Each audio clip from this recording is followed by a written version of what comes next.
5 Live Formula One. Qualifying for round 17 of 24 in the current F1 World Championship is about to take place on the challenging Baku Street Circuit in Azerbaijan. Welcome to our coverage on Radio 5 Sports Extra. I'm Ben Edwards, and we have an unpredictable session ahead of us that will determine the grid for a 51-lap race around the 3.7-mile, 6-kilometre anti-clockwise layout with 20 corners, some steep, tight sections, but a long, flat-out straight where low drag is essential. Alongside me, we have Andrew Benson, F1 correspondent for BBC Sport, and reigning F1 Academy racing champion, Abby Pulling. Andrew, we are about to see whether the two McLaren drivers, Lando Norris and Oscar Piastri, who are fighting for the title, can actually take first ever pole position from McLaren at Baku, a track which has only seen either Mercedes or Ferrari grab pole position here in the past.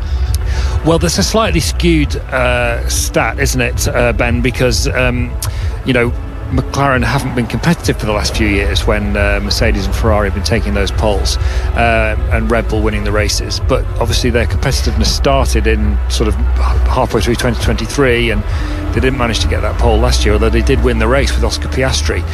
This is a very different season, but I think just because, although McLaren have dominated the season, it doesn't look this weekend as if they're going to dominate this session. We'll have to wait and see in the race. It's looked very close between McLaren, Red Bull and Ferrari. Charles Leclerc has 4 consecutive poles here. I don't see Mercedes in the mix for pole, but Piastri, Norris, Verstappen, Leclerc and possibly even Lewis Hamilton definitely look like they're all going to be battling it out. Well, it's interesting that Red Bull they've had lots of wins here, but they've never had a pole here either, so that's a bit of a strange one.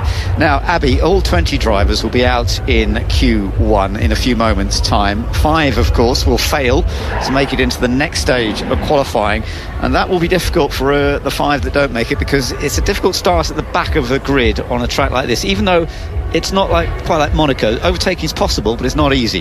Yeah, it's really important here, qualifying here at Baku. It's hard to overtake, as you say, so as far up the grid as you can get gives you the best possibility in the races, of course, but also going out in Q1 opens up that alternate strategy around here, and it's also a high probability of safety cars. I mean, we've seen it in practice, lots of wall taps going down the escape roads, so for sure it doesn't put you out for the count, but yeah, you always want to be as high up as possible here. Well, it's lovely to see everybody getting ready for this run around the Baku circuit, and it is nicknamed the City of Winds, which is quite suitable really, because it is a very windy day, and we heard a lot of drivers when we were watching the final practice session earlier on today, that a lot of drivers were saying how difficult it was to cope with the cars in this windy area that we've got right now. There has been a little bit of rain, but I think it looks as though the rain has stopped falling again right now. Yeah, the wind, it was a really big issue this morning, even causing tree branches to fall off the trees onto the track, so that was interesting. But as well, it wasn't just the fact that it was high winds, it was changing from the start of the session to the end. This morning in FP3 it changed about 10 times, I think, so it's a really big task for the drivers. And yeah, we've also seen in between the sessions some rainfall, so then white lines are going to be extra slippery. Want to be avoiding them at the start of this Q1 session. It's going to be a very interesting session. So Lando Norris has topped the times on 2 of the practice sessions so far out of 3. Lewis Hamilton topped the other one, but Norris has been looking very consistent. He had a bit of a bad day in the second practice though, because he clipped the wall. Now, clipping the walls is something that we are likely to see again, and it might even lead to yellow flag, safety, or not a safety car, but it could lead to a pause in the session.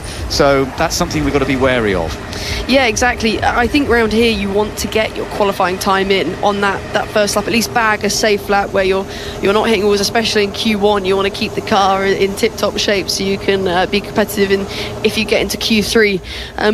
But yeah, we've seen a lot of people going down the escape roads and causing drivers having to abort their laps because there is a yellow flag, and that's definitely going to be a factor going into this qualifying session now. And we saw it even, I believe, last year. Lando Norris, he was on for a great lap. He didn't quite get his first lap, didn't bag a lap, had 1 lap to make it count in Q3, but there was a yellow flag, so he had to abort.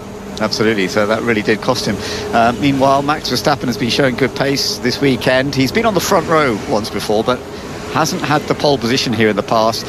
Lewis Hamilton, winner here in the past, and has been on that front row and has been on pole once, but we shall see how this is all going to go. The session is just getting underway now, and the first cars are heading out onto the circuit.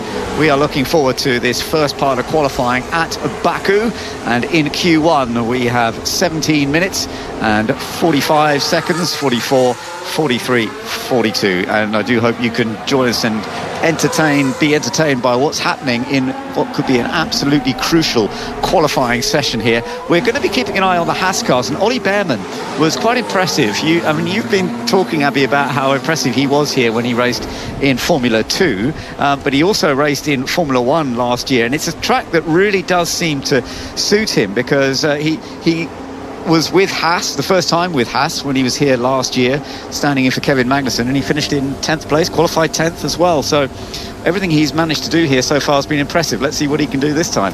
Yeah, I mean, he carries a lot of confidence here around the street circuits of Baku, and he's had some really positive results here in the past, not only in F2 where he had his broken steering and did that amazing lap to put it on pole, but yeah, as you said, filling in last year. So he's one of the rookies with the most experience around here, which he'll definitely be taking into the weekend and making sure he's looking back at his notes from what he made last year.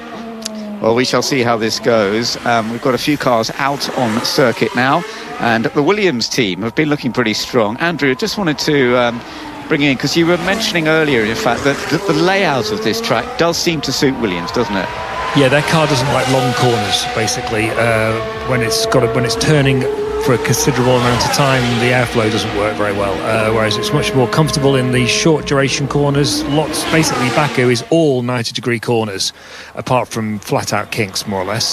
So those are exactly the sort of corners that the Williams likes, and that's why they've been looking, Carlos Sainz and Alex Albon looking relatively more competitive, but they've had a strong season. They started this year talking all about 2026 and how they're putting all their focus on that, and that was the most important thing. And Alex Albon on Thursday was admitting that they surprised themselves by how much progress they've made. They've had a very strong start to the season, basically locked in 5th in the Constructors' Championship. They've been caught a little bit by some of the other midfield teams recently, but they've been consolidating with some decent finishes recently, and this looks like it's a weekend where they've got potential to do the same again. Absolutely. Well, Alex Albon was 7th fastest in final practice earlier on today. He was 5th fastest on Friday morning, so we're keeping an eye on Alex to see what he can do here. And last year he scored points as well, so we shall see. It has worked for Williams. He finished in 7th place, having started in 9th last year. We're just listening on board with Alex Albon. He's now into the stage where he's heading downhill slightly, coming into a couple of crucial corners. So turn 15 is the one he's coming into, where it's very rapid approaching, heavy braking, and on the exit you've got to be so careful not to hit the barrier. Then you plunge downhill into turn 16, which is the last corner that you actually brake for. There are some corners coming up after this, but you're absolutely flat out. Yeah, turn 16 can make or break a lap here, as it's so important to get the run in this final sector. But interestingly enough, everyone's opted for the soft tyre other than the Red Bulls of Max Verstappen and Yuki Tsunoda as well, and then also the McLarens, Lando and Oscar. They're both on the medium compound, so it'll be interesting to see how they all actually compare. Well, that's especially interesting because it looks like some of the other teams are going to have to use the mediums later in qualifying, because they've got less softs than they would normally have at this stage of the weekend, because they've been using them so much. So how is this split between the medium and soft compounds going to work out over the duration of the 3 qualifying sessions that we've got ahead of us now? Yeah, I think that's very true. It's an interesting one, because we've got this C6 soft tyre, which sometimes they find it more comfortable with the medium. Nico Hulkenberg. I mentioned turn 15 a moment ago, and we've just seen him go through that corner and touch the exit, but I think he got away with it. Yeah, I mean, interesting enough, he actually locked the outside tyre, so potentially them white lines are still holding a little bit of water, which is making it a bit more difficult for the drivers, and yeah, just tapping that exit barrier. I think he got away with it there, but it was pretty nip and tuck. Right, the Ferraris are both out, and Charles Leclerc has just set the fastest first sector. Currently, Carlos Sainz is fastest, Ollie Behrman in second, Isaac Hadjar in third, but it's changing all the time. We're getting faster and faster laps. There was a little bit of dampness on the circuit, so it's not raining now, but there's no doubt that a few more laps with a few more cars out there, it's going to be making the track quicker and quicker. Yeah, and here, as it's being a street circuit, there's a lot in shade and then some in sun, so it's all drying in different areas, and especially close to the walls where it doesn't get too much sunlight. It will take till the end of Q1 really to get 100% confidence there. Charles Leclerc is doing another stunning job. He's been so quick here in the past, and he's fastest in the first two sectors at the moment. So Charles Leclerc, 4 pole positions in a row, consecutive coming into this event at Baku. So they're all at Baku, not this year, but at this circuit. Whether he's going to be able to do it again? Well, he's just gone fastest on a 1:41.9. That's not the fastest we've seen this weekend, but it is the fastest right now. Hamilton, a little bit off, because although he had set the pace yesterday, he's 7/10 off his teammate at the moment. Yeah, Charles, that's really important, as we said earlier, to get that bank lap, just in case there's a yellow flag later on in the session. They're not able to improve, getting that lap early on just so that they can solidify themselves into the next qualifying session, as we see Max Verstappen going green and purple, showing what that Red Bull is able to do. They've been really fast, surprisingly fast, going into this weekend. But there is a yellow flag, which might mean he has to lift, but I don't think it's in his sector. No, it's not. I think it's in the opening sector, just down near turn 1. So we shall see. Verstappen does go second fastest on the medium compound. Oh, red flag. So whatever that situation was, we have a red flag, and it's Alex Albon is stopped out on circuit. He's obviously damaged it left front, so he's made contact somewhere, hasn't he, Abby?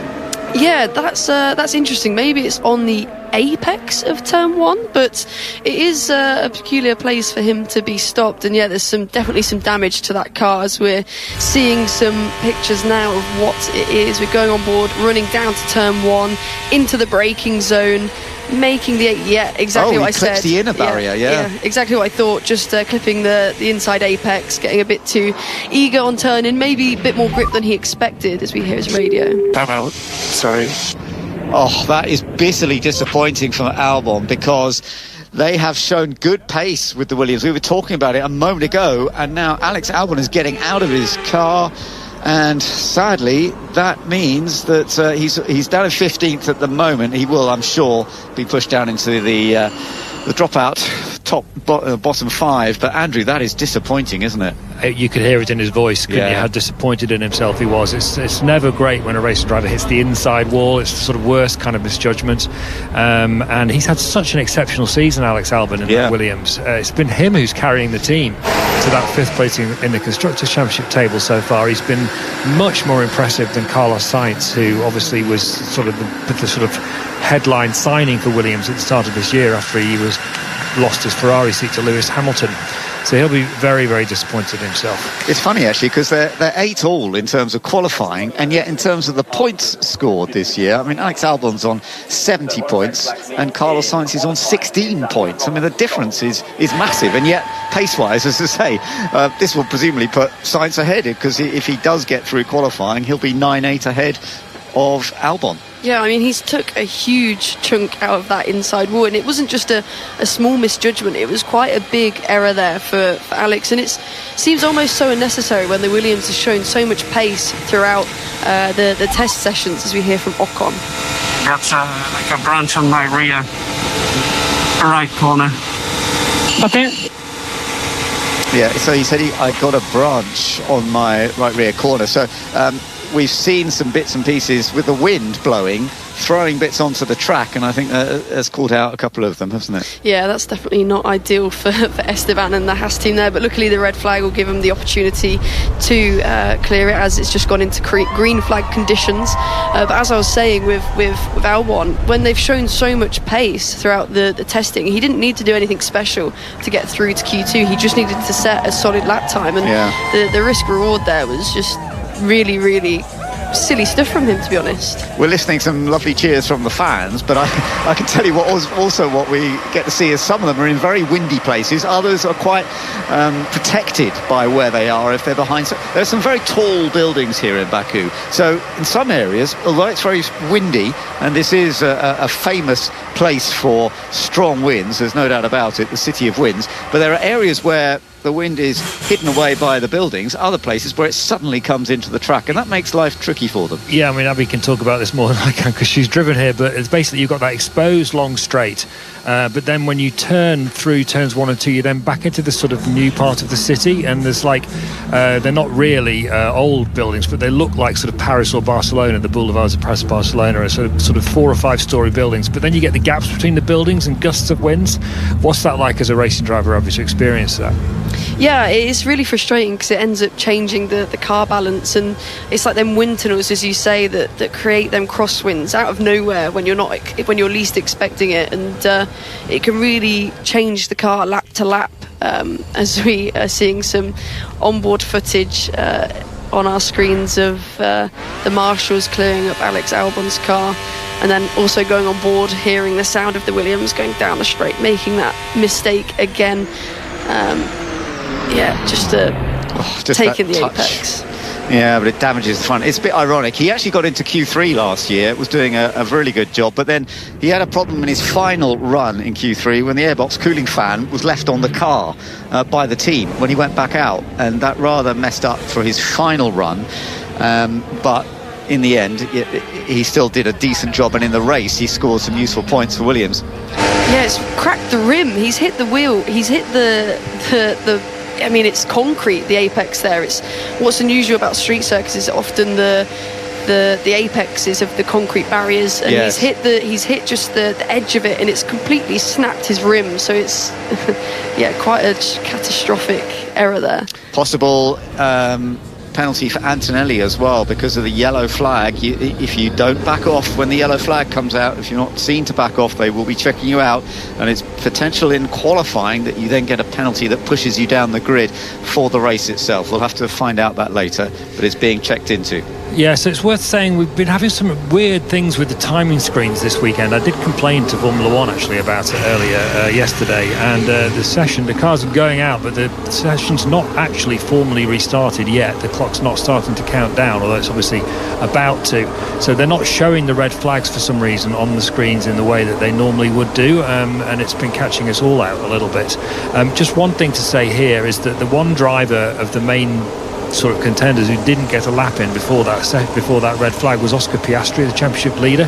He was coming up the pit straight coming up to complete his lap, which looked like it was going to be a decent lap, not enough to beat Leclerc, but definitely in the game.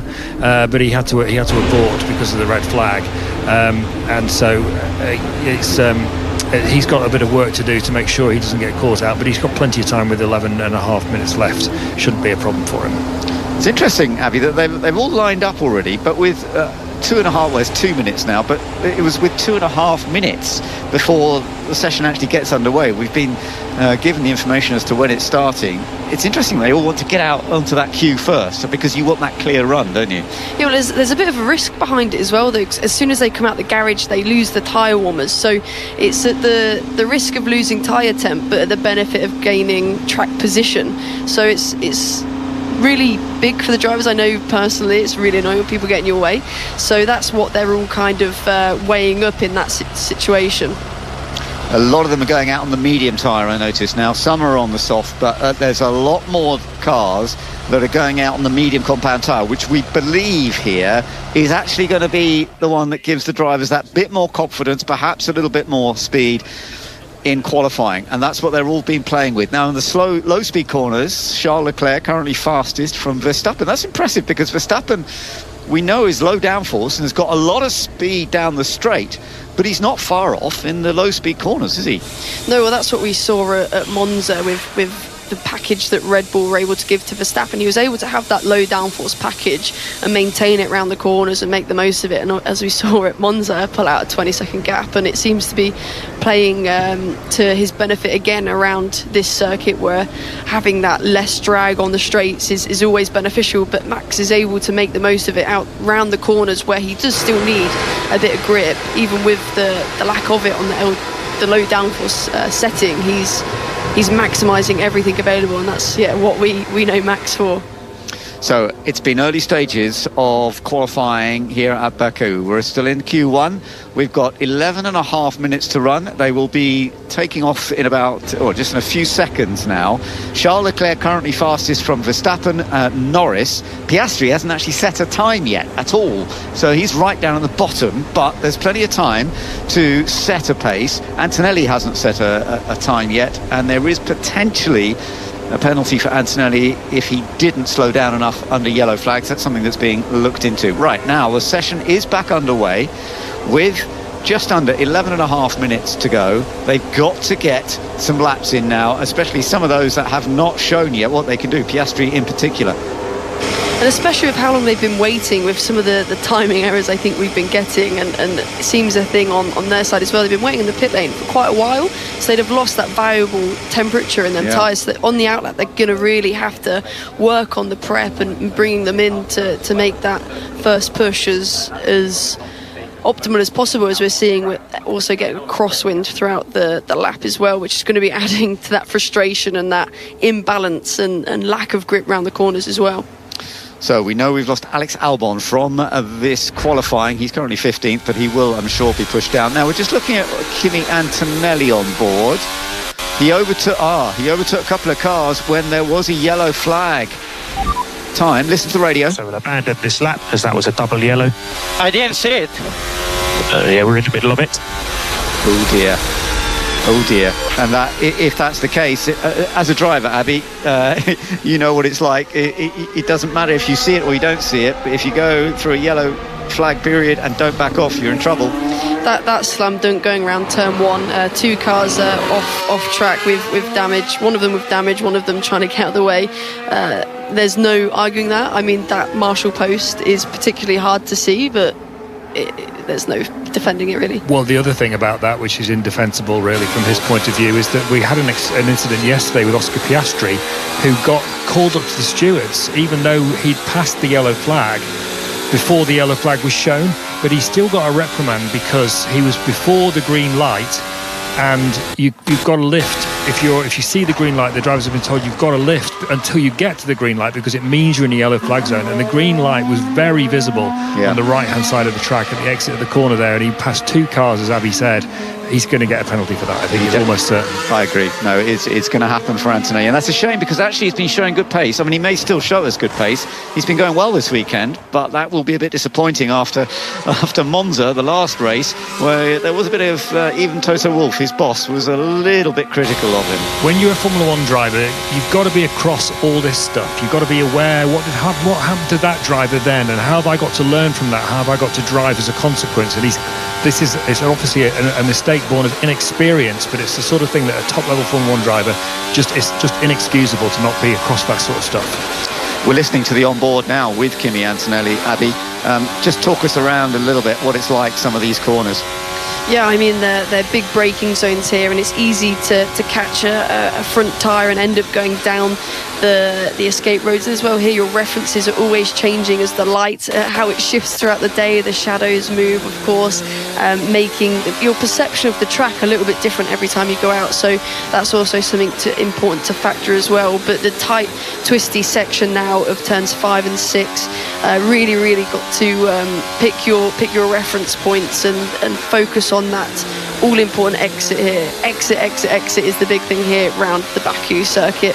So we're now going through the really tight section of turns 8, 9, 10, which always makes me cringe seeing them go around here, because it is literally, it fits the width of the Formula 1 car perfectly, nothing more, nothing less. And now going through turn 15, that's caught a lot of people out, actually, as we saw Nico Hulkenberg, even on his first push lap of the session, going into the exit wall. And then, the corner that make or breaks a lap, as I said earlier, turn 16, seems to be a bit off camber. Get quite a lot of understeer on entry here, but then on the throttle we're getting a lot of snaps, and Kimi just missed the apex there. Went wide. He went wide in, didn't he, and ran wide, so that will have cost him a bit of time. Exactly, and he also did track limits, actually, so even if that lap was anything special, anything to put him into, which it did, it's moved him up to P10, he's going to actually get that taken off of him as he went out of the bounds of what is deemed the circuit. Well, we are keeping an eye on Oscar Piastri, who is now on a very good lap, certainly to pull himself up to near the top. Charles Leclerc is currently fastest. Verstappen, Hamilton's just gone quickest, putting it together, a really good lap, putting together the sectors. Now a yellow back out again. It's Ferrari 1-2 at the moment. On the soft tyres, interestingly, some of the others, Verstappen on the medium, Tsunoda, bit closer. Oh, we've gone red again, red flag again. It literally went red just as Oscar went over the start-finish, so he's managed to bag that lap time, which is really important. Literally, if the red flag went out 1 second sooner, as we see what has caused the red flag, Nico Hulkenberg reversing out of one of the escape roads. Damaged the front. He's damaged the front wing, look. We're just looking at it. There's quite a lot of the front wing in that escape road, and he's obviously not just gone down the escape road, he's already bashed the front wing quite heavily. So red flag, session stopped, Hamilton fastest, as you say. Piastri just got in there. Let's have a look at what happened here to Nico Hulkenberg. He turned in bang into the barrier, and that is a great shame that he has done that. Whether he can get it back to the pits and put a new front wing on, I don't know. Yeah, I mean, for sure he's calling back to the pits now, but that was one where his experience, he needed to use it and just realise I could have bailed out of that. He just wanted to get the lap done, and as we see him crawling back now through the red flag conditions back to the pits.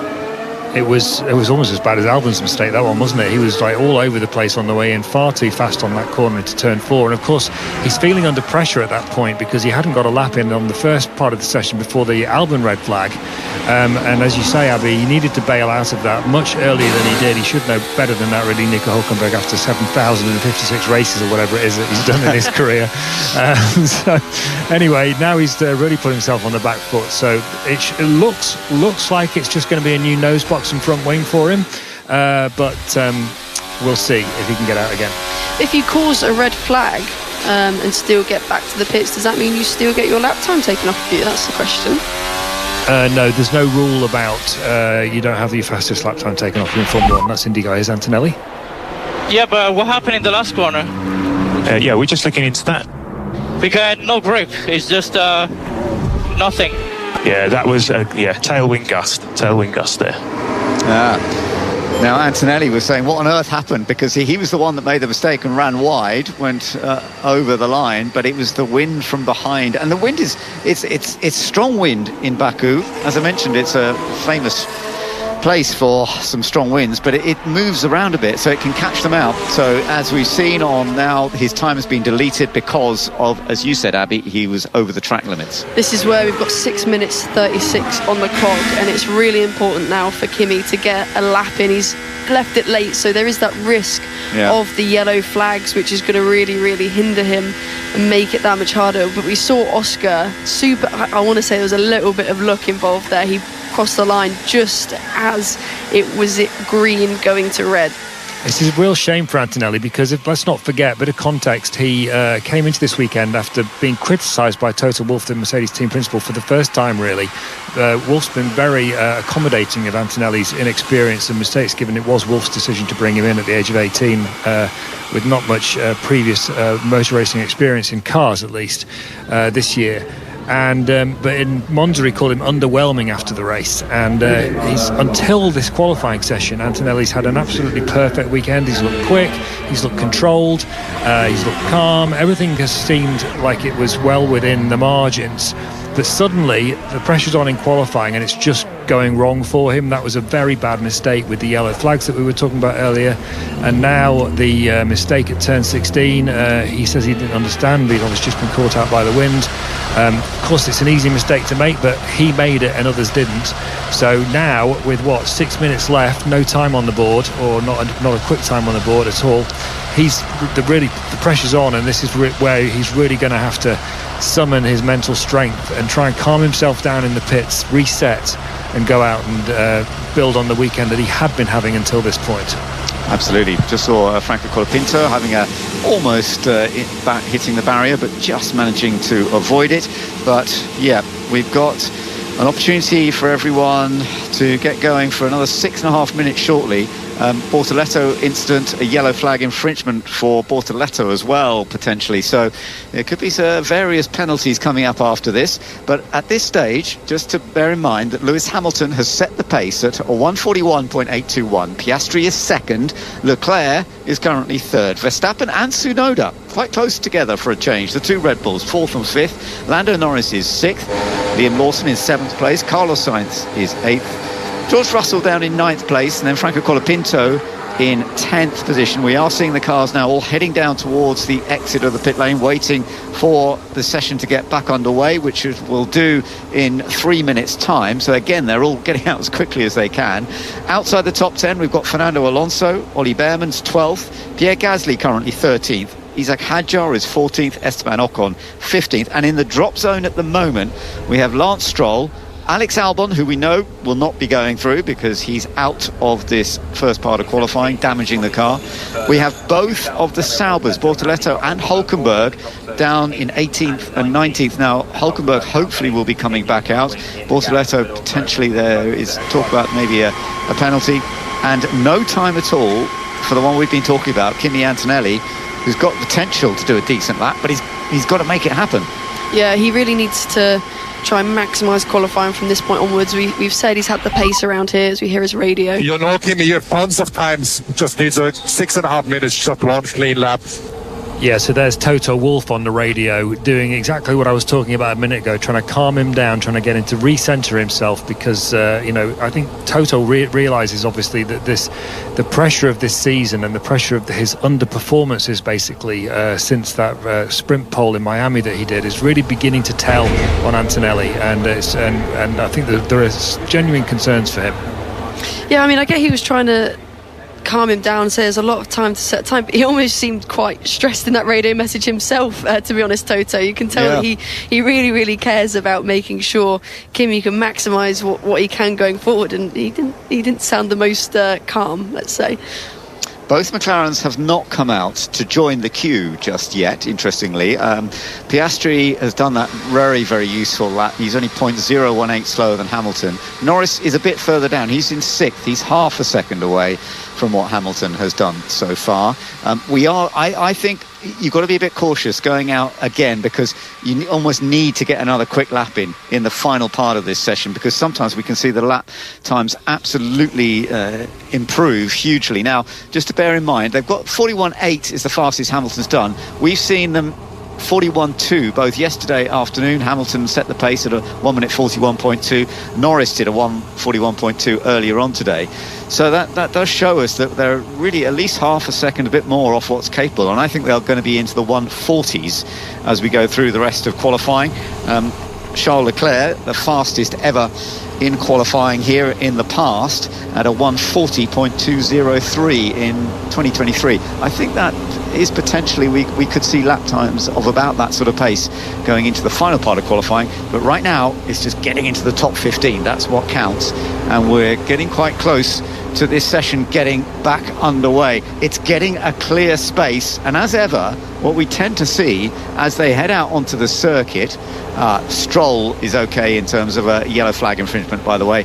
There was a question about Lance Stroll. The session is underway. But what we will see now is people taking their time to get a bit of space as they come out onto the track. Yeah, well, it's the Hasses of Behrman and Ocon in 12th and 15th respectively, quite close to that knockout zone. So they're out, one of the first out the pits. They're going to be wanting to make sure they get nice clear lap and bump themselves up, because they've been very competitive, to be honest, this weekend. Obviously Behrman having that confidence around this circuit, and I'm quite interested to see what they end up doing. 6 minutes to go in the drop zone. Lance Stroll, Alex Albon, who cannot do anything about it, Bortoletto, Hülkenberg and Antonelli. And Kimi Antonelli particularly one we're going to be keeping an eye on, because he's having a bit of a tough time, but he does have pace. Kimi Antonelli was 5th fastest earlier on today. He was 4th fastest in the second practice session yesterday. So can he get it together when it really, really matters? We are going to find out shortly. Just heading out onto the circuit now. A lot of them still using the soft tyres, some are using medium tyres. It's a real mix of tyres out there on this Q1, trying to get into the top 15 places and then battling away later on, of course, to try and take pole position. So everybody warming up those tyres, weaving around a little bit, trying to get the most out of them as they head out onto the circuit. Ollie Behrman is one of those we are definitely be keeping an eye on, as you mentioned, because down in 12th place, that's okay at the moment. Teammate Ocon right down in 15th place in a dangerous position, but we've seen the pace. I do wonder whether Aston Martin are going to be able to do what they need to, because they've had some good results here in the past. It's funny you should mention that, Ben, because I was just looking at Aston Martin. Fernando Alonso did a good job in 11th place already, which is, we've talked before this weekend about how this is a high-speed circuit. It's not one that suits their car, which is very draggy. He's gone out on a second new set of mediums in this session. Wow. For this last run. He obviously feels that he's slightly on the edge, and he'd rather use that set of mediums now, because he doesn't think he's going to get into Q3. Yeah. Why not run it now, and then he'll start the second session, presumably, if he gets through, on a used set of mediums, and then use his final new set of mediums for his last run in Q2, I would imagine. And that does make sense, doesn't it, Abby? If you think, you've got the car that can get into Q2, if you really get it right, probably won't get into the top 10. But if you can get into a good position, then at least in Q2, then in the race, you might be able to make something more out of it. Exactly, yeah. He knows that the chances of Q3 isn't massively on the cards for this weekend, so making sure he maximises his tyre plan and uses everything available to him. I think that's a wise call, and he's very experienced. If there's anyone that can write his own run plan, it is Fernando Alonso. Absolutely. So we are seeing them really pick up the pace now and start to build up the rapid laps. This is going to be very, very interesting. Kimi Antonelli then down in last place with no time recorded, because he got his time taken away after he went over the track limits. We are now watching the rookie, who can shine at times but has been going through a bit of a difficult patch just recently. Can he put it together as it matters now? Heading down into turns 3 and 4, and it was where we saw Nico Hülkenberg make a mistake at turn 4 a little bit earlier. No problem through there. He's dealt with the 90-degree right. Now into another 90-degree left, followed by a tight right, and then going into the area where there is so narrow, where you've got to get the braking right on the way in, and then just not run too wide on exit. So far, he's looking okay, although he's not setting any particularly fast sectors. No, I think at this point, he knows he just needs to set a safe lap. He's quite a bit up on P15, which is Esteban Ocon, and he knows that he just needs to set a tidy lap, no risk, as we are also seeing on the timings. Purple sectors getting thrown left, right, centre. Leclerc went purple, and now Norris, and then that's been snatched away again by Verstappen. Yes, so everyone's improving as Antonelli gets a little bit of traffic, but going through turn 16, make or break a lap, he's gone in nice and tidy, and this should propel him up the order. Yeah, let's hope so. He didn't run wide that time through the corner that cost him last time, but we've only got 2 minutes to go. We're going to see a few changes here. Russell's just gone fastest. His teammate has just set the pace, 1:41.646. Can Antonelli get up somewhere near his teammate? Well, that's better. He's gone 6th. So he's gone from last to 6th. Well done to Kimi Antonelli. Let's see if this is going to be enough. Verstappen, very quick, but Leclerc now goes fastest. That's no surprise. He's always rapid here. Leclerc fastest from Russell, Hamilton second. In the drop zone, Ocon, Stroll, Albon, Bortoletto and Hülkenberg. Let's keep an eye on the other changes here. Norris now going fastest. Yeah, as we're seeing Verstappen closing his lap, purple sector 1, made a few mistakes sector 2, went yellow in sector 2, but then improved on his lap time, moved up to P2 on the medium compound compared to Norris's soft. He's only 9,000ths off of the McLaren, so on the preferred tyre around here, the medium. So yeah, I think good stuff from the Red Bull. It's really interesting that there seems no difference between the soft and the medium tyre between these different teams, because the times are so close and yet they're on different tyres, which is remarkable. Now, Ollie Behrman has gone 11th fastest now, so currently still in that drop zone. Ocon, I was just going to say Ocon, but he's just come up to 14th. That's put Hadjar into the drop zone. Remember, Hadjar was only out in Q1 last time out in Monza. It's the only time he's been out in Q1 so far this year, but actually he's on a reasonable lap, and we're listening in to see how he's going to do on the end of this lap. His teammate Liam Lawson has popped up into 8th place, so Hadjar, he's done it. He's gone up into 5th. That was a good lap by Isaac Hadjar. He got a really, really good toe going down into that last sector from one of the McLarens that were boxing, as we're seeing a yellow flag, so potentially no more improvements. That could be bad news for Alonso. Let's see whether Alonso can put the lap in. Stroll has just gone 8th fastest, and Alonso is on a lap right now. Hopefully he hasn't had to back off. I think the yellow is, it's before he came over the line. And we've got red flag right now.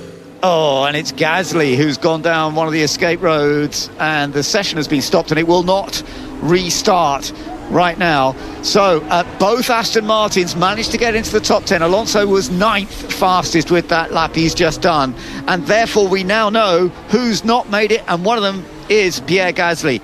In the drop zone we have both of the Alpines. Franco Colapinto, who was driving for Williams here last year and did really well getting into the final part of qualifying and scored points.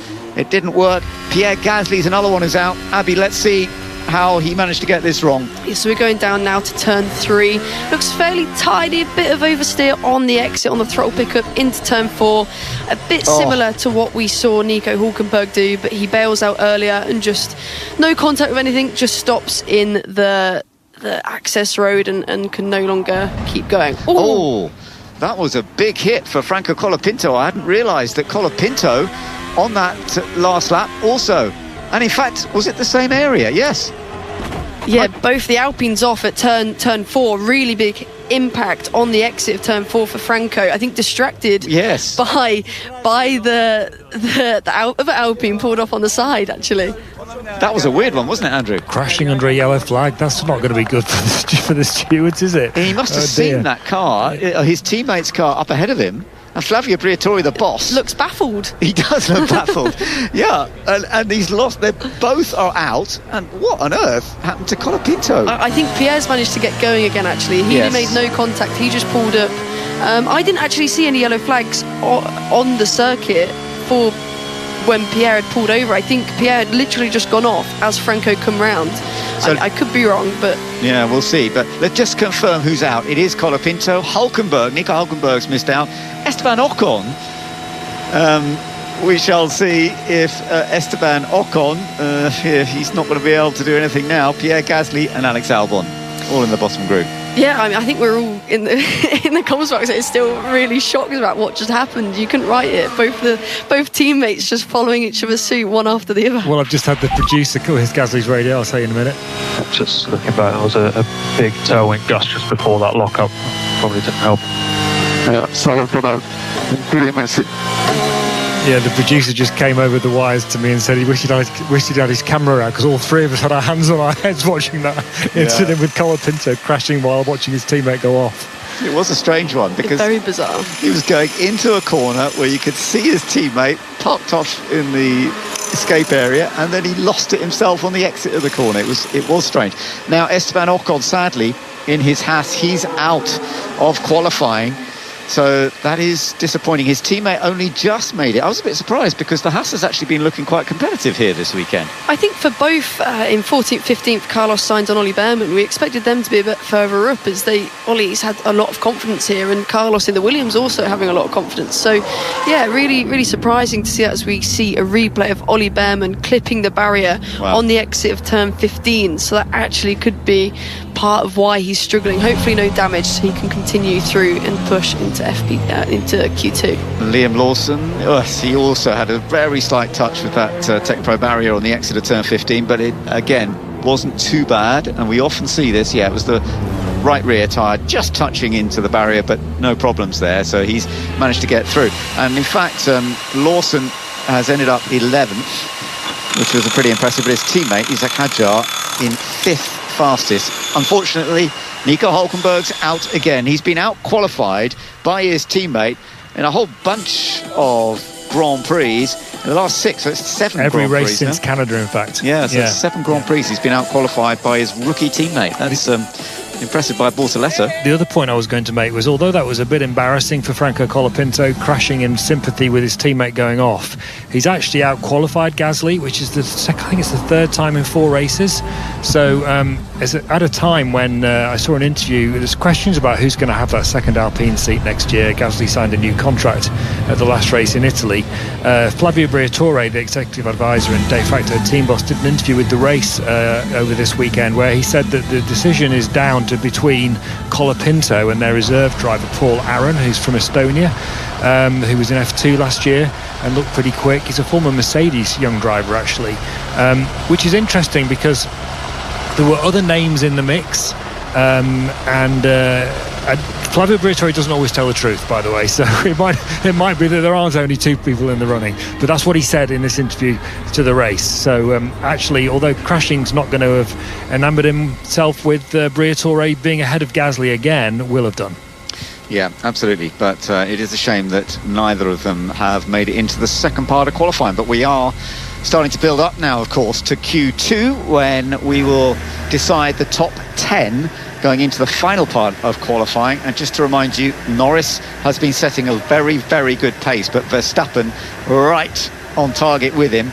Leclerc fast as well, ahead of Russell, Hadjar. Hamilton was 6th, Piastri was 7th, and I'm a little bit surprised. Piastri doesn't seem to be getting it together quite as well. Last year he qualified on the front row alongside Charles Leclerc, pulled off an amazing move in the race itself and went on to take the win, but right now he's just seems to be struggling a little bit more.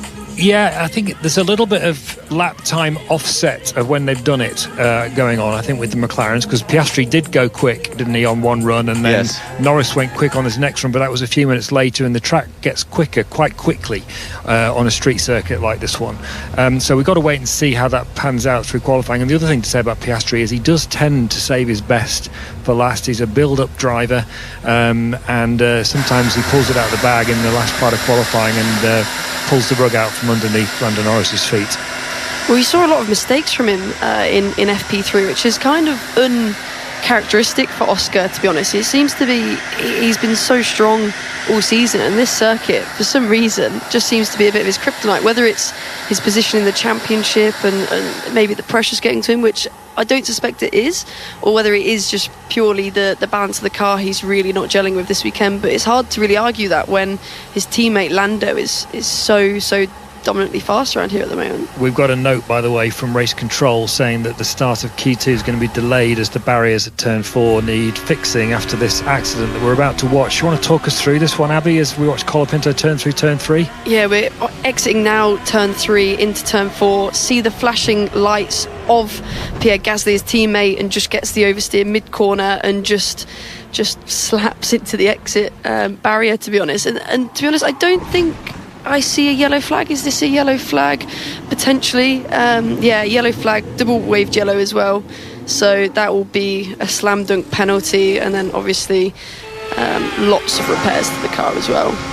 Yeah, it's done a fair bit of damage to it, hasn't it? So, yeah, that was bad news for Franco Colapinto. It was a big sideways moment, as you say, in the middle of the corner, and there just isn't the space to get it sorted. He'd obviously, the pair of them obviously maybe got caught out by the same gust of wind they were talking about, because it looked like he carried way too much speed into that corner. It was a really big shunt. But also, why are you carrying so much speed in when you can see the rear rain light of your teammate or a car ahead? Why are you thinking, I'm going to carry more speed this time round? And there's a double waved yellow above your head. It's quite a weird thought process. There's been a lot of yellow flag infringements this weekend. I wonder if it's just nature of the circuit or what. I think it is to a certain extent. I think you're right, and because quite a lot of people are going down these little escape roads when they don't make the corner, then they have to bring yellow flags out, and wherever you are behind in that on a fast lap, then you're going to have to back off, obviously, because somebody has gone down an escape road, and it does make it tricky, and I think that could affect the next part of qualifying as well. And I do think that's already affected some of those that have gone well up the order, others further down, because it depends on luck if you manage to get across the line. You mentioned earlier Oscar Piastri just made it across the line before the session was held off. Timing can make such a difference. Now Lewis Hamilton is showing a decent pace, but he went quickest at one stage, ended up in 6th place. I think still keep an eye on him, because he's been showing good pace generally this weekend, setting the pace in FP2 on Friday. Yeah, Lewis has a lot of experience, and he knows the streets here pretty well. But his teammate, who's got a very good qualifying record around Baku, it's hard to come up against. But it's been actually really positive, I think, to see him being up ahead of his teammate around a track where Charles is so confident at. And we've seen Lewis struggling. Obviously the comments he made at Budapest, and then over the summer break, changing his mindset a bit, and now he seems like a reinvented for this second half of the year. Liam Lawson set the pace in a straight line. Lance Stroll also was quick, but we shall see how this goes. Stroll was 8th in the end, Alonso 9th, so the Aston Martins both did well at the end of that session. They got their timing just right. Carlos Sainz, of course, as we mentioned, with the one Williams that's made it through to the next stage, he was down in 14th position. Yuki Tsunoda had put in a good lap earlier, but he ended up in 12th. But it's just about getting the right lap in at the right time, and I think we're going to be in much the same situation as we get ready for Q2. Yeah, this circuit is all about luck and picking the right moment, and just hoping as you're going down that start-finish straight, the red flag is not going to come out before you cross the line. I think that seems to be what has been happening as we are hearing. Qualifying will start in 3 minutes at 48 past. Yeah, so I think we'll see some cars heading down the pit lane in just a moment now that we've been given a start time. And let's see who's going to make it into the top 10. Of course, bear in mind that the two McLaren teammates are the two fighting for the championship at the moment. Max Verstappen's not completely out of it, and he did such a great job in Monza last time out. He could, put the pressure on them both, quite possibly. He's second fastest so far, but the Ferraris are also looking rapid here as well. Manufacturer championship-wise, McLaren could wrap it up this weekend, but if Ferrari are in strong form, that's going to be more difficult. They need to score 9 points more than Ferrari to win the championship, and we shall see if that actually does happen. At the moment, Ben, I really can't call it who's favourite. Between the two McLarens, Verstappen, and the two Ferraris, or particularly Leclerc, I just wouldn't want to say who's going to be on pole, especially because we've got this question of tyres and how people are going to play them out. We've seen the McLarens and the Red Bulls use the mediums already. Not the only teams to have, but at the top, they're the only ones. Ferrari have only run the soft so far. Are they going to go for the mediums? It looks like they probably will, because of the way they've run their tyres so far this weekend. Does that mean that McLaren and Red Bull are going to have to go into the soft at some point at the end of qualifying? How is that going to impact things? Yeah. There's lots of unknowns at the moment. I agree. It's going to be really quite demanding to see how this all works out. Some fascinating buildings that we're looking around. Swoopy Wave Hedor Aliyev Center was one of the areas produced later in the years here at Baku, but some of the early stages as well. And we're right by, of course, the water, the inland water, the Caspian Sea, largest enclosed inland body of water in the world, below the sea level, funnily enough. So Baku is below sea level, but we are always seeing some entertaining performances here at Baku to try and deliver the victory, try and get that pole position. And Oscar Piastri having taken that win last year, but Charles Leclerc, the dominant force in qualifying for the last 4 years. Let's see whether he's going to be able to do it. We are beginning to see the cars coming out of the garages down to the end of the pit lane, and the two Ferraris are heading down, but there are already some cars down there. So we shall see how this is all going to go. We're only a few seconds away from Q2 getting underway here at Baku. and finding out who is going to be in the top 10. Are we going to see both the Racing Bulls, for example, get in the top 10 again? Because they've been consistent, haven't they? Isak Hadjar and Liam Lawson done a great job recently. Yeah, potentially. I mean, the Racing Bulls seem to have confidence as we're seeing Carlos Sainz leave the pit exit on the medium compounds, opting for a new medium to start this Q2 session. But yeah, the Racing Bulls have been strong, although they struggled a little bit in Q1, potentially putting themselves in a good position to get into Q3 and fight for them points, because they've been so consistent this year, and especially with the rookie of Isaac. He's done an incredible job clawing that Red Bull above the likes of Yuki Tsunoda in Racing Bulls, ahead of the driver Yuki Tsunoda in the Red Bull. Yeah, absolutely. Hadjar's going to be celebrating his 21st birthday after this event, before we get to Singapore as well. So let's see whether he can celebrate his 21st birthday after this weekend by perhaps delivering another strong result. Remember, he missed out in and we've already got... Talking about the Racing Bulls. Yeah, we've got the Racing Bull that has it is Hadjar, who has managed to go down one of the escape roads. But thankfully, he is reversing, and he will be able to get back onto the track without any damage, I don't think. He's actually made any contact, has he? No, this is at T4. Luckily, everyone's on an out lap, so no one's pushing, so it's not impacted anyone else.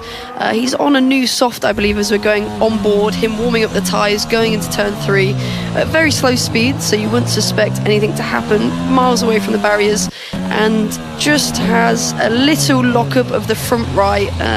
So we see them waiting in the pit lane for quite a while, not with the tyre warmers on, but not a great way to warm your tyre, locking it up. It almost makes me wonder, is there something on the surface down there at that corner? Because we've now seen several incidents. It could actually be the fact that how the sun is coming over, and a lot of the track now, from what it was this morning, is in the shade, and you'd be amazed how much of a difference that actually makes. That the track temp then suddenly drops when it's in the shade, and you can get different parts of the track in the sun, different parts of the track in the shade. And as the session's been progressing, the sun's been slowly coming down, potentially also lowering that track temp.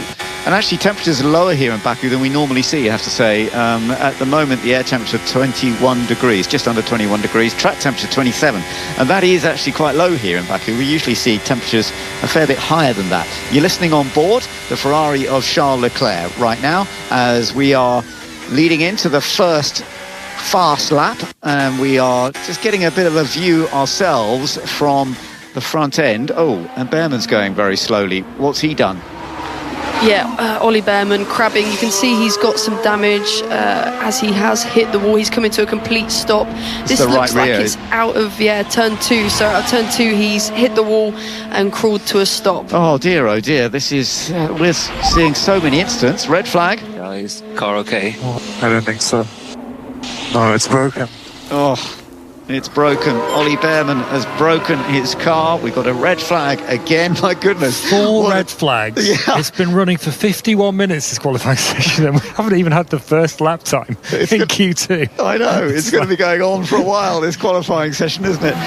But I do feel for Ollie Behrman. We haven't seen the incident as yet, but presumably it was an error from him. And we are seeing a lot of mistakes. And he's done so well here with that first event he did for Haas here last year, and he qualified in 10th and finished in 10th, and he's been doing a decent job in the practice sessions so far this weekend as well, but it has not gone well for him in this all-important qualifying. He'll be out. Let's have a look, Abby. Let's see what has happened to him. They're going on board, going through turn 2, and just on throttle pickup, the rear coming round, and the steering completely turned to the left. Didn't seem like a massive hit, to be honest, but it was just at the wrong angle, as we hear from him now. Sorry, guys. So stupid. He's cross with himself for that tap again. I mean, as you say, it didn't look like a big, hefty tap, but that is one of those solid barriers, and just the angle he hit it at has done enough to damage it, unfortunately. He's out of the car, he's fine, but obviously this session has been brought to a halt because they've got to get that car out of the way. Yeah, I think the difference between where we see, turn 15, a lot of them hitting that with their rear tyre, it's a softer barrier. It's it can absorb the impact a bit more, whereas what Oliver just hit there was a solid brick wall on the exit, and just just collapsed that rear right, unfortunately. Well, that is a great shame for Ollie Behrman, and we lost Esteban Ocon in the first part of qualifying, so the Haas team, unfortunately, I know in qualifying it hasn't always gone well for the Haas team. I thought they might have a better time here because they had been showing a reasonable pace. Listen to Leclerc's radio. The sun is really annoying. It's really very much in our vision.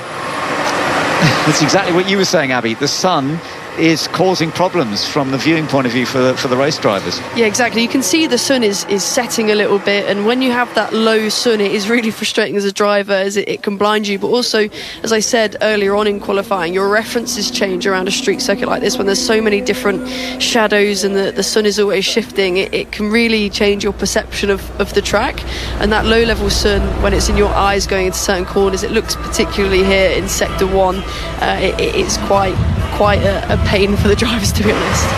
And we're going to be ending up a little later in the day than they expected because of all these red flags. As Andrew mentioned, we're getting quite a long delay in terms of when it's going to be done. Stewart's doing a great job of getting Behrman's car off the track and into a safe place, so hopefully we'll be seeing this session get back underway relatively soon. But all of the cars have been pushed back into their garages, and the team's now deciding how to prepare for the next run. Will they be getting 2 more runs, or will they get 1 more run? I mean, you know, we've got nearly 12 minutes in theory, so in theory you could do a couple of rapid runs, and nobody's actually managed to put a time in yet. No, I mean, everyone was still prepping their tyres. I imagine part of that incident with Ollie Behrman was just the tyres were just a little bit cooler than he expected, as again the temps are dropping, everything's dropping as the sun is setting, but yeah, I imagine right now they can still get two performance runs in. It will be pretty close, especially as we keep seeing red flags and people going off down the escape roads. So it will be really important for them to try and maximise and give themselves the best opportunity to get a lap in. And I think, to be honest, you can qualify pretty well here with all these incidents just by doing a tidy lap when it counts. Yeah, I agree. Well, we're going to have we've got 3 minutes, just under 3 minutes until they're actually on track, but they're again heading down to the end of the pit lane, and it's the 2 Ferraris that have managed to get out first this time. Charles Leclerc and Lewis Hamilton will lead the group. And interestingly, Ben, Leclerc is on medium tyres for the first time this session. Hamilton behind him was still on softs, interestingly. So as we've been talking about this tyre choice conundrum quite a lot, sorry if it's boring for the audience, but it's quite important today. Interesting that it looks like they've gone for the early parts of qualifying on the soft and then the later parts of qualifying on the medium for Ferrari, whereas Red Bull and McLaren have taken a slightly different strategy, and we're yet to see what they're going to do. There's still the whole body of Q2 to go before we get to Q3, but we're still waiting to see how Red Bull and McLaren will run their strategy this session. Might be dark by the time we get finished at this rate. They keep can we just let's calm it down, boys, let's keep it on the track. Absolutely. It's coming up for 5 o'clock local time, and yeah, they should be fine but we still got the remainder of this Q2 and then the final part, Q3, the top 10 shootout, that is still to come, and we may well get more of these red flag periods because it is so easy to make a mistake. Now, that's interesting. There's a yellow flag infringement being checked into by Charles Leclerc. Noted, they haven't said there's any penalty yet, but it's something they're going to be checking into. Now, Charles Leclerc, that could affect him badly, of course, if he didn't back off enough under a yellow flag. Yeah, we haven't seen that incident yet, but I have just had the official notification that Antonelli's been summoned to the stewards for the incident that we saw at the very beginning of qualifying. We're expecting one probably for Franco Colapinto, not that one has much consequence, but obviously Leclerc, if he's found guilty, he could, we're talking about 3 or a 5 place grid drop if you've committed an offence there. If he puts it on pole, that's going to be a real blow for him. Yeah, it could be hard for him to take his 5th consecutive pole position here at Baku, but let's wait and see what happens. You've still got to go for it. If you can be fastest and then you get a penalty, then at least you're still going to be well up on the grid. Potentially what it could have been is with the incident with Ollie Behrman, he thought that actually he's getting out my way for traffic, and actually no, that was the incident. That's potentially what would have happened in his mind there, and I think potentially was a little bit of what happened with Kimi Antonelli. Didn't realise that Albon was actually stopped and probably thought he was pulling over. Yeah, no, it's a tricky situation, there's no doubt about it. Let's see how it goes. We're getting ready now for the track to be opening in just a few seconds time. Max Verstappen, Charles Charles Leclerc, Isaac Hadjar, Lewis Hamilton, Fernando Alonso and Liam Lawson all in this group. Tsunoda, Sainz, Behrman now out, unfortunately, with the incident we've just seen. Both McLaren drivers, of course, will be fighting to get into the top 10. Lance Stroll, Gabriel Bortoleto, and both of the Mercedes drivers, they're also trying to get in, so George Russell and Kimi Antonelli. Antonelli's problem is going to be that he admitted on the radio that he hadn't seen the yellow flag. Do you remember? So he can't go to the steward and say, "Oh, I thought he was moving over for me." Leclerc, I don't know. I think Leclerc was on a qualifying lap when Behrman crashed, so I don't think those two situations can be related, but I may be wrong about that. We'll have to wait and see if we get a replay of the incident through the rest of this session. Absolutely. Well, we are seeing the cars out on circuit once again, and Lewis Hamilton is the first on track. So let's see how this goes. A lot of leaves being blown around onto the track with this strong wind, and as you say, the sun beginning to drop away, but it's quite grubby, isn't it, the circuit? Yeah, lots of leaves really been thrown into the mix in turn 5 and 6 in that area, as we see no further investigation for Charles Leclerc on that infringement, so obviously deemed that whatever he did was within the legal limits. Okay, so no penalty for Leclerc at the moment. Of course, that doesn't mean there might be not one later, but for the incident that was being checked out, all okay. So fresh medium tyres for Antonelli as he heads out onto the circuit. Max Verstappen is not going anywhere. That's interesting. They are sitting in the pit lane at the moment. Sitting in the garage at the moment. I think two different approaches there. I think what Mercedes are thinking, going brand new mediums for both cars, is right, we need to get a lap time early because there could be more stoppages, whereas I think Verstappen is almost waiting for the other stoppage to happen and doing it after the fact.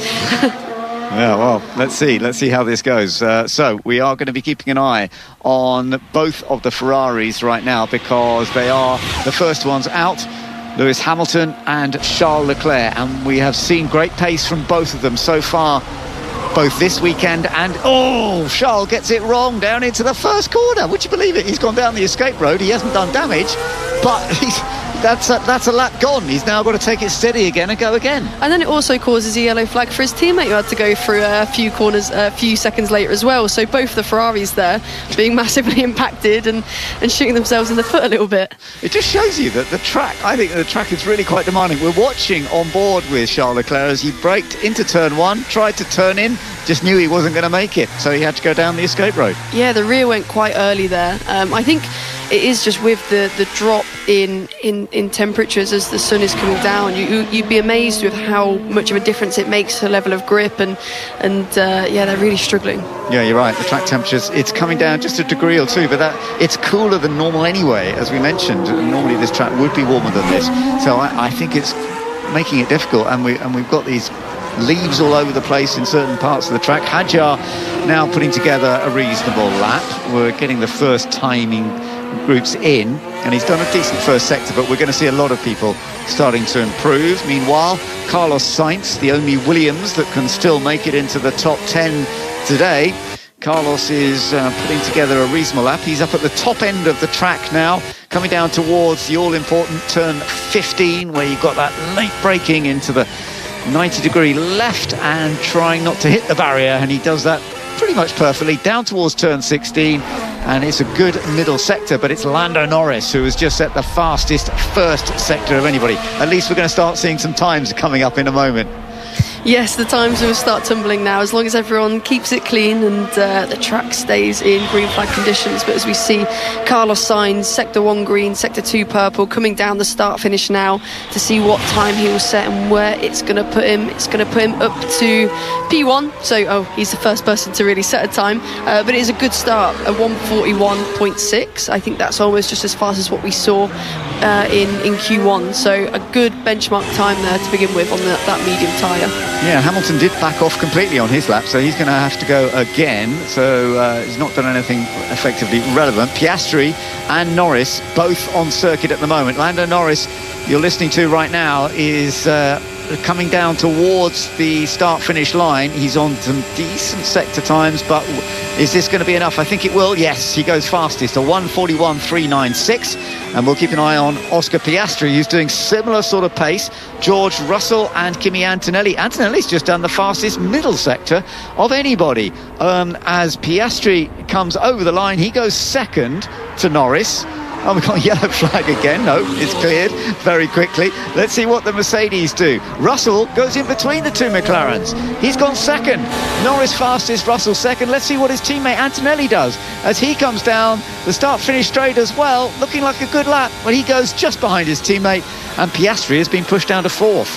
Yeah, not quite enough in that last sector to make the difference. He had such a monstrous middle sector there, though. So Kimi Antonelli got a bit more confidence in his Mercedes now, as we're seeing Lewis Hamilton coming through sector 1 and 2, down into, actually that was the last sector, so into turn 16, got the rear all out of shape. He's already almost a second off of what Norris was doing, and really going to struggle to put up a competitive time in that one. Yeah, it's not going to be the perfect time for Lewis. It should bring him up into the top 10. Remember, we're going to lose those in 11th down to 15th. We've got 6 minutes to go. He's gone 8th, but that's not really enough. He's going to have to do another rapid lap.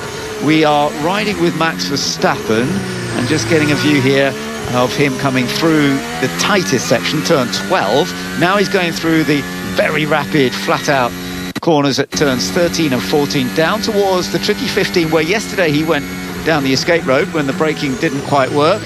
But this time it works well, and he accelerates well down the hill into turn 16. The McLaren in front of him keeping out of the way, and that's a decent exit. So he's putting together a decent lap. It's not necessarily the fastest of all, but it's going to put him well up amongst the front runners, I think. Norris is currently fastest from Russell, Antonelli and Piastri. Let's see where Max Verstappen goes. He's going to be somewhere in the mix there. Currently in the drop zone, Bortoleto, Alonso. Verstappen's going to move up. Yeah, second.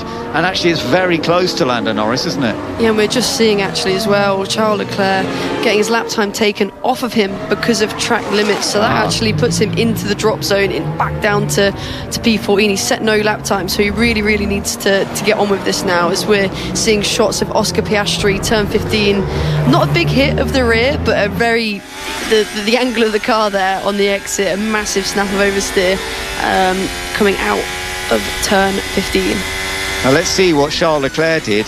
But he's right, okay, he went down the escape road, and so yeah, a bit of a lock up there. So as you say, Leclerc now effectively hasn't got a time. I tell you what's interesting though, Leclerc's on the medium tyres for the first time, and he's obviously struggling. He's locked up at turn 1, gone straight on.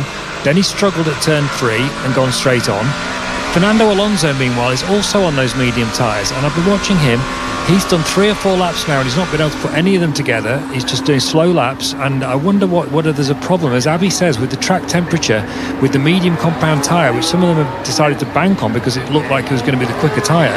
Maybe it's not anymore because of the track temperature. And yet it seems to have worked for Verstappen, Russell, Antonelli, doesn't it? So yeah, I think it's working on some, it was almost as if it's working on some cars more than others, but it's up to the teams to work out what works and what doesn't. Charles Leclerc back out on a lap. He's in the drop zone at the moment with just over 3.5 minutes to go in this session. Lewis Hamilton is back out as well.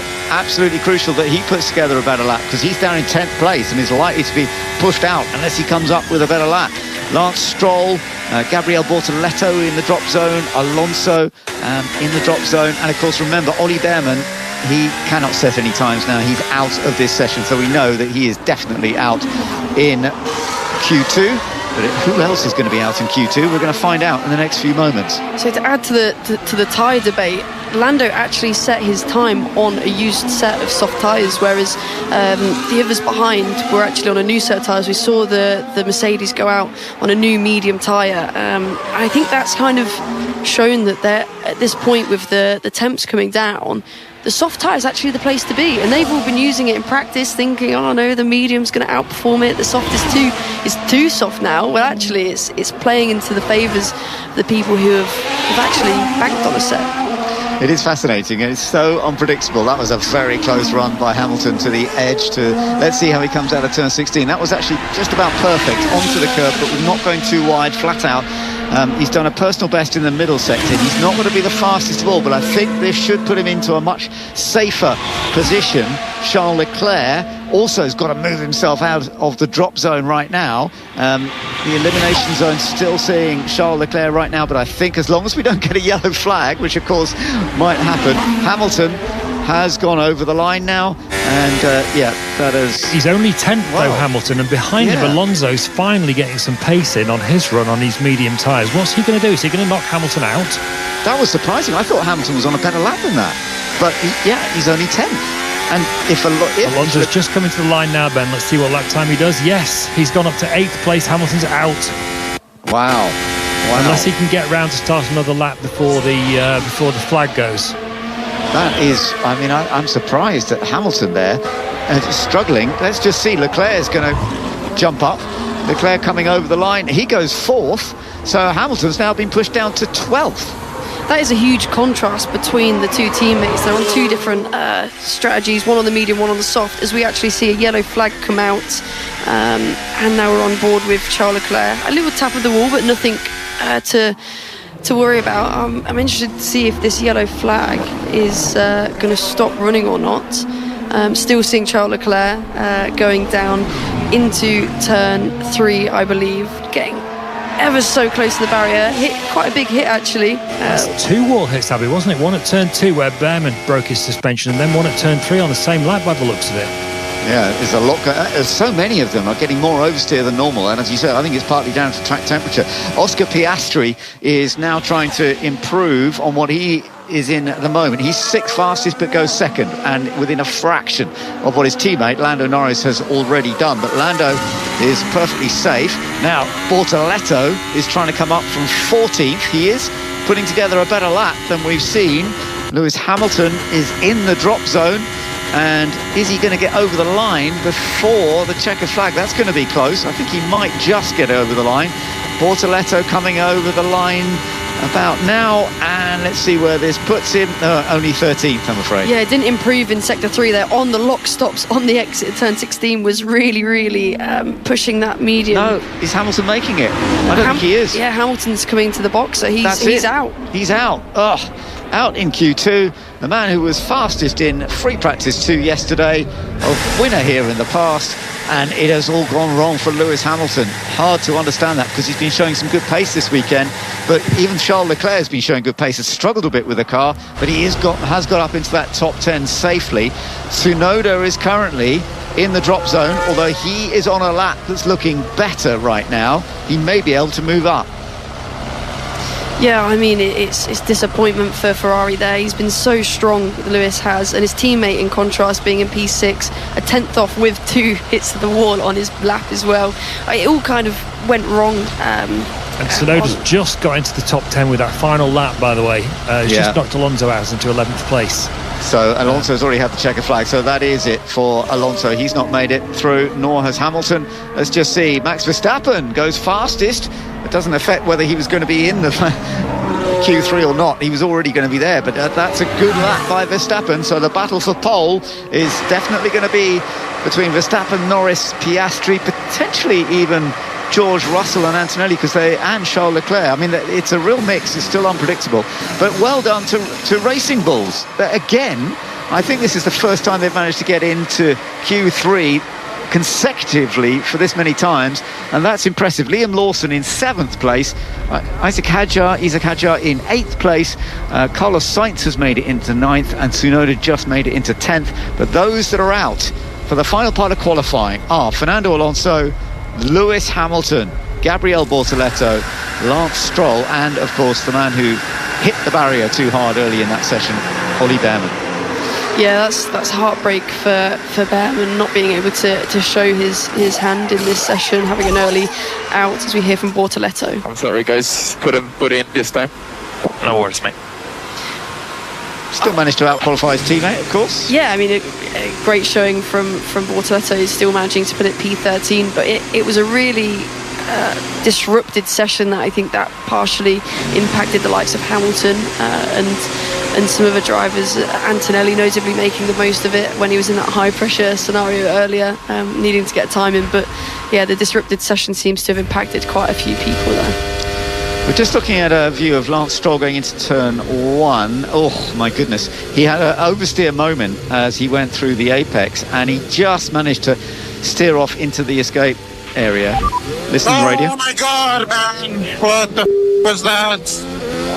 Just a crazy tailwind, just a huge. Unbelievable! Yeah, it's brutal, Lance. I think this wind is catching so many people because it's different every lap that you're doing it, and we can see that some are lucky and some are not. It's making it incredibly tricky, isn't it? Yeah, I mean, that frustration, at the end of the day, it's the same for everyone else. Everyone else is having all the same issues. So, yeah, maybe if he calmed down a little bit, he might have been able to have put in a better time. But no, it seems to be really putting people off and really annoying people today. So, Max Verstappen set the outright pace in Q2. He will be battling for pole. There's a potential incident for Carlos Sainz. We are just seeing Lewis Hamilton looking a little bit low again, helmet still on as he walks up the pit lane, and I do feel for Lewis because it looked like he was feeling much more confident with the Ferrari this weekend, wasn't he? He has looked really quick this weekend, and not quite on Leclerc's pace, but pretty much right there. But that session, the last few minutes, it really seemed to go away from Ferrari. Leclerc's been quick all weekend, and he's only managed 6th place. Hamilton down in 12th, just didn't get that lap together. But yeah, his body language there just told us everything we needed to know. He was just trudging his way to the weighing scales. He was not not happy at all. Absolutely, and I'm expecting another sort of monosyllabic news conference performance from Hamilton incoming in the next few minutes. And with Charles Leclerc out qualifying him, that means for the season now, with the number of races we've got left, that means he's won in the battle of qualifying, because Leclerc is ahead of him one more time. That's it for the rest of the year. Even if Hamilton was to out qualify him every other time, Leclerc will be on top. Yeah, well, I think coming into this year, quite a few people were saying that Hamilton was going to find it hard to beat Leclerc on qualifying over the season. I don't think many people expected him to have the season that he's had. You can see it's weighing on him, as Avi says. This is not the first time we've seen Lewis Hamilton look so low after a qualifying session. Let's not forget that a couple of races ago in Hungary, he was talking about being useless. That Ferrari maybe needed to get another driver. Of course, he didn't mean that, but that's how low he felt at that race weekend. He qualified 12th there, don't forget, and Leclerc was on pole. He's 12th again this weekend, and he's not meeting his own high standards, and it'll be especially frustrating, I think, for him this weekend, because until that last part of Q2, he had looked like he was there in terms of competitiveness. Yeah, well, we shall see how it all goes. We're going to see the final part of qualifying starting in 2.5 minutes, and the battle for pole position, of course, is going to be absolutely crucial. And both Mercedes, it was a tough part of qualifying, the initial part for Kimi Antonelli, but actually he has made it into the top 10 again, and it's going to be interesting to see what he can do in this final stage. Well done to Racing Bulls, getting both drivers, Isaac Hadjar and Liam Lawson, into the top 10. Yeah, for Kimi at the moment, it is just damage limitation. It is a slam dunk penalty, I would say, what he's got. So he needs to qualify as high up as possible to mitigate the penalty he's going to get for the starting grid. Absolutely. It's getting a little bit darker again, as you said, as the sun has been dropping away. The track temperature is coming down again, because we did start at just over 27 degrees. It's come down to 25 now, and we've still got this strong wind. We are expecting the wind to ease off a little bit tomorrow, but here in qualifying, it really is challenging them. There's no doubt, as we heard once again from Lance Stroll as he went down into that first corner. And the team said, well, the wind got you there. Under braking into that first corner, it can be very, very difficult. So who is going to be able to take pole position? Lando Norris, of course, has been doing a good job all weekend. The best grid he's actually had here in the past is 7th. He was unfortunate last year. He dropped out in Q1. Had a good race from so far back. Didn't quite make the podium, but he did finish in 4th place. He's had a fastest lap here as well, but let's see what he can do in qualifying. It's worth saying, actually, we've been saying, haven't we, how Oscar Piastri has looked like he's been struggling a bit this weekend, not comfortable with the car, and we saw him hit the wall again in turn 15 in that session on his fastest lap, or on a lap, I should say. But even so, despite all of that lap, he's slower than Norris at the end of Q2, but he's only a couple of hundredths down. So it just shows that this is a sort of quite a Piastri type performance so far, edging forward from a place where he's not perhaps comfortable. And I certainly wouldn't rule him out for pole position or beating Norris in this final session that's coming up in 25 seconds time. Absolutely, and we'll see how both Mercedes get on. Funnily enough, Mercedes and Ferrari until now are the only two manufacturers that have taken pole positions here, the two constructors that have taken pole positions here in the past. McLaren, of course, got their first win at Baku last year thanks to Oscar Piastri, but quite possible McLaren could get their first pole position at this circuit with either Lando Norris or Oscar. But will it be Max Verstappen looking for his first pole position at this circuit? It's unusual for Max not to have had a pole position at any of the tracks.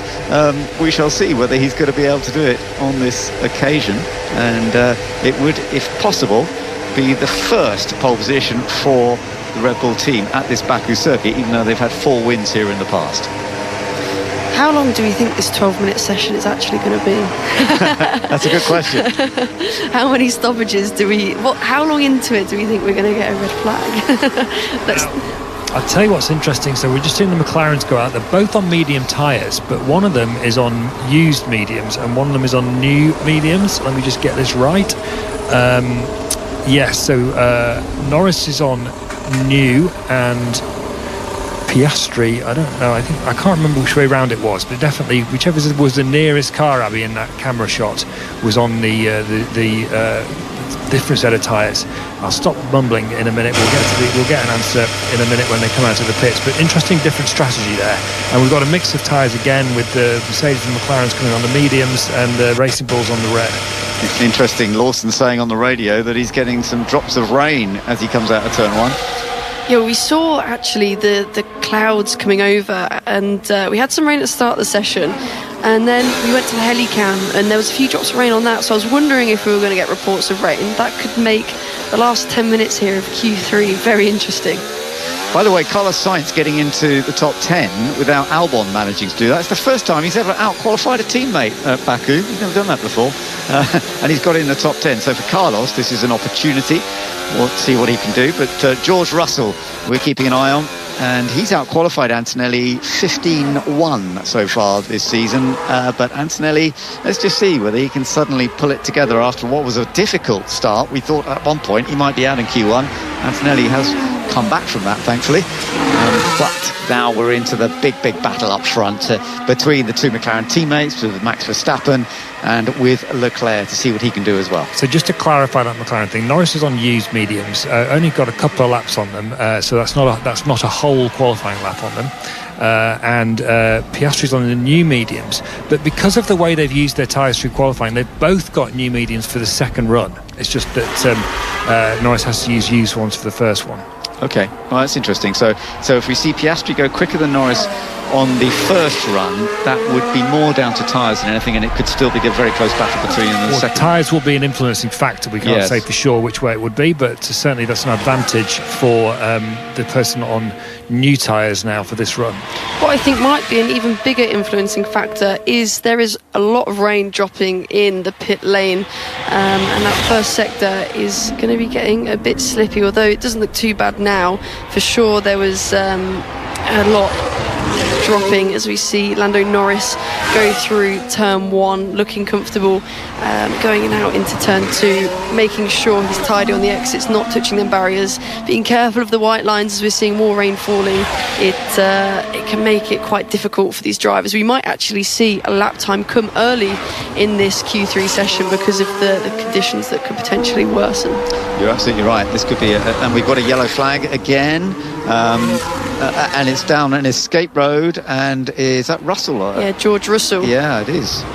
So George Russell has gone down an escape road. He's rejoined once again, and as you say, on some of the cameras we're seeing a little bit drops of rain as well, aren't we? Yeah, no, and it's we're seeing actually Oscar Piastri setting some purple sectors here, so potentially he can jump up onto the front as we hear from Factory. It's definitely too slippery. Russell looks great. It's raining. Yeah, so Verstappen reporting back to the team that it is getting really sleepy. I tell you what, this is going to be such a challenging situation to try and set the fastest time. Lawson has just set a 1:42.5. But that could be, if they keep setting the times here, that could be actually the time that's set. If there's a red flag all of a sudden, it can really change up the order. Sainz has just done the same, almost the same, but fraction faster. So Sainz has gone fastest from Lawson. You're right. I think you've got to be out there early just in case this rain gets worse. We're listening on board with Oscar Piastri right now. Charles Leclerc's on a lap as well. What about Piastri? Got yellow again somewhere else around the track. Oh, we got red flag. So this could be the top 3 order. If it keeps raining more and more and the track conditions get worse, at 41.5, that could be the changing order. Charles Leclerc has crashed into the barrier. The man who's had pole positions 4 times in a row here at Baku. Leclerc has crashed out. And that is the end of his qualifying session, and it also prevented a whole bunch of them putting in a time. We've only had 3 times set so far: Sainz, Lawson and Hadjar. No one else has set a time. No, and honestly, if the rain keeps coming and the conditions keep changing, this could genuinely be our top 3. Sainz on pole, Lawson P2, Hadjar P3. Well, that would be quite something. You're right, though, because the rain may come down. Let's see what happened to Charles Leclerc. So, how did he get this wrong? Yeah, going into turn 15, picking his braking point on the white line, actually locks the front left and sails straight into the exit barrier of turn 15. Yeah, the front left just making it impossible for him, and then hitting the brake harder, locking the front right as well. So front right damage, that car is not moving. That is so disappointing for Charles Leclerc, who's had such great history here in the past and has the records both from qualifying and the race lap records, but unfortunately the conditions here in qualifying have proven to be very, very difficult. With this bit of rain falling, the grip levels so unpredictable and damage now. So this is one of the longest qualifying sessions we've seen for a while. We've seen so many red flags, haven't we? Yeah, we've been putting in a stint here actually. But no, this is so interesting to see the drivers struggling with the wind at first, and then the temps of the track coming down, lots of lockups and going off through the access roads, and now the rain. It's a lot for the drivers to react to, and this I think really separates the drivers and who can adapt the quickest. And for sure, Leclerc there trying to put everything on the line for that one lap. He knew the rain was coming down, he knew that was when it mattered, and he just went a bit in too hot, and now is out of Q3 and out of contention. Track is so slippery. The white lines are ice. Copy. Yeah, that's Antonelli. So this is what Max Verstappen was talking about in that radio message that he said to GP Lambiase. What he was getting across was, I've gone out later than everybody else, which he had. Then Russell went off in front of him, so he had to back off. Then it started raining, and he was thinking at that point, I might not be able to get a time in here, whereas the McLarens and Leclerc would have done. Now, as it's turned out, with this accident for Leclerc, none of them have got a time in. Well, you can start dancing to see if it rains a bit harder now. And that's Carlos Sainz, who's got the fastest time at the moment of the 3 people who set times, and he's hoping for the rain to carry on, obviously. Yeah, I mean, this could be amazing for Carlos. Can he take a pole position for the Williams team? I mean, that would be astonishing if it holds off to do that. It does depend a little bit on what the weather's going to do, but it would be fascinating to see. The last pole position they had was in Austria in 2014. Do you think that it's actually going to be a pole position? It could be, because the rain is still falling. We're seeing people put their ponchos on, hoods up. The rain is still falling. The conditions are getting worse, and as we heard from Kimi Antonelli, the lines are so slippery in here. It's a street circuit, so there's so many white lines where you don't want them. And how wet is it? Is it inters? Is it slicks? Oh. You know, and then we could be seeing Max Verstappen, Lando Norris, and Oscar Piastri fighting out for 4th place. Yes, behind of Williams and 2 Racing Bulls. They have to go out because, as you say, that nobody below 3rd has set a time yet. So you still, even if it is damp, you still got to go out there to try and establish something and get that 4th place, which to them effectively is the fastest they can get now that Sainz, Lawson and Hadjar. So Lawson potentially on the front row, Hadjar potentially in 3rd place, which means the 2 racing. Look at the rain falling. We're just looking at a view ourselves, and I can tell you our view is showing the rain is definitely falling heavier And that means that maybe Liam Lawson and Isaac Hadjar will be second and third for the Racing Bulls team, with Carlos Sainz fastest overall potential pole position. I think this is it, Ben. I can't see with that amount of rain how the conditions are going to improve in the 7 minutes of track time we've got left. That's assuming someone else doesn't crash and make it an all-time record qualifying session. The producers just told me that the all-time record for red flags in a session is 5. We're on 5 at the moment, and we're just watching Leclerc's crash again as he comes down through these high-speed kinks and gets his braking wrong into turn 15. Abby, you got a point to make? Maybe he just Charles just wanted to give something back to Carlos Sainz's teammate from last year. It was like, you know what, let me help you get pole position around Baku. It is another bad weekend for Ferrari, isn't it? Yeah, he went in quite wide, and there's that little bump just as you get onto the brakes there, and I wonder whether he was just a little too wide and hit the bump slightly differently to how he had hit it. I mean, the bumps are always a part of the track here, and on Friday when we were watching the free practice sessions, quite a few of the drivers were saying, the floor of the car's hitting the ground too much. They've dealt with that, but it did look to me as though he just hit the bump as he braked, and that perhaps hurt him a little bit. Yeah, of course, when you hit that bump, then it unloads the front axle, and that made it even more susceptible to locking. So it was just a recipe for disaster a little bit there, especially with the conditions we're seeing. But the sun is creeping out. We're all in the comms box. We're doing our little rain dance, wanting it to keep raining and see that fight for 4th position. It is. And we just saw a shot of Andrea Stella, the McLaren team principal, on the pit wall, and he was looking, fairly stony-faced, but I'm sure I saw a faint smile on his face as well at this little scenario that Formula 1 has painted for itself this afternoon in Baku. You just couldn't write it, could you? We did not expect this going into this afternoon, that this was even a potential. No, absolutely. Carlos, of course, who had to switch from Ferrari. His last pole was in Mexico last year. Let's just have a look at Kimi Antonelli. A red flag infringement noted now for him. Listen to the radio. Red flag. Mate, I was too late. I couldn't come in. Yeah, no worries. That's fine. That's no problem. I'm not sure you were too late, Kimi. No, I could exactly. see the red flag before you got to the pit lane. And he he started slowing when the pit lane entry was still next to him, didn't he?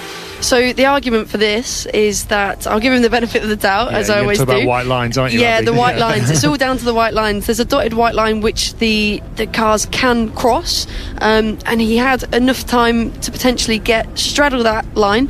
But whether he would have crossed the solid white line is another question. We probably have to see it a bit more closer in detail. But that's what he would have been wary of. Whether they would have penalised him more for completely missing the pit entry or going over a white line, that's another debate. It's a good point, and it's what they will look at, of course, isn't it? Exactly where he was as the red flag came out. Was he on the solid white line, or was he in a position where he was allowed to come back into the pits?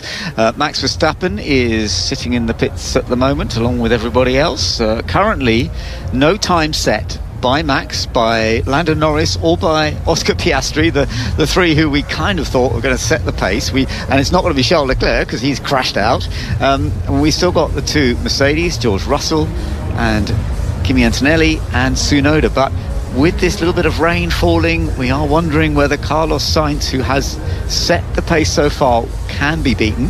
It's so hard to tell though, because how long this delay goes on, whether we're getting more rain. It's very light rain. If it eases off again, then we may possibly see some faster laps, but it's very unpredictable. McLaren, of course, still the controllers of the Constructors' Championship, hoping to try and take that title this weekend maybe. So Ben, we've already heard a result on the Antonelli red flag thing. Okay. It looks like they've cleared him because they've said no further investigation, so they've obviously accepted the argument that Abby was making on his behalf in our commentary box a minute ago. And I have to say, we can't be absolutely sure from our vantage point here in the commentary box, but it did look like the sun was coming out a little bit more then. And people are still wearing some people are still wearing plastic masks in the stands, but it doesn't look like it's actually raining anymore. So Carlos Sainz has got a few more nervy moments to see. I think it might, depends on how much the track has got wet in that little shower that we had in that intervening period. Indeed. Will the track be dry enough for his time to be taken?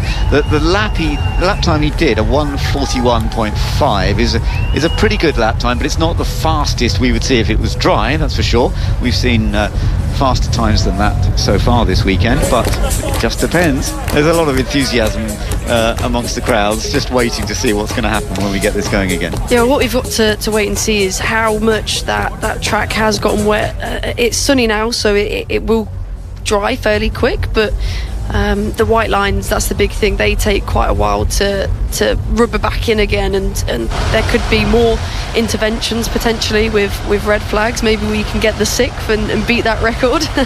But it's definitely drying up now, and we were all a bit.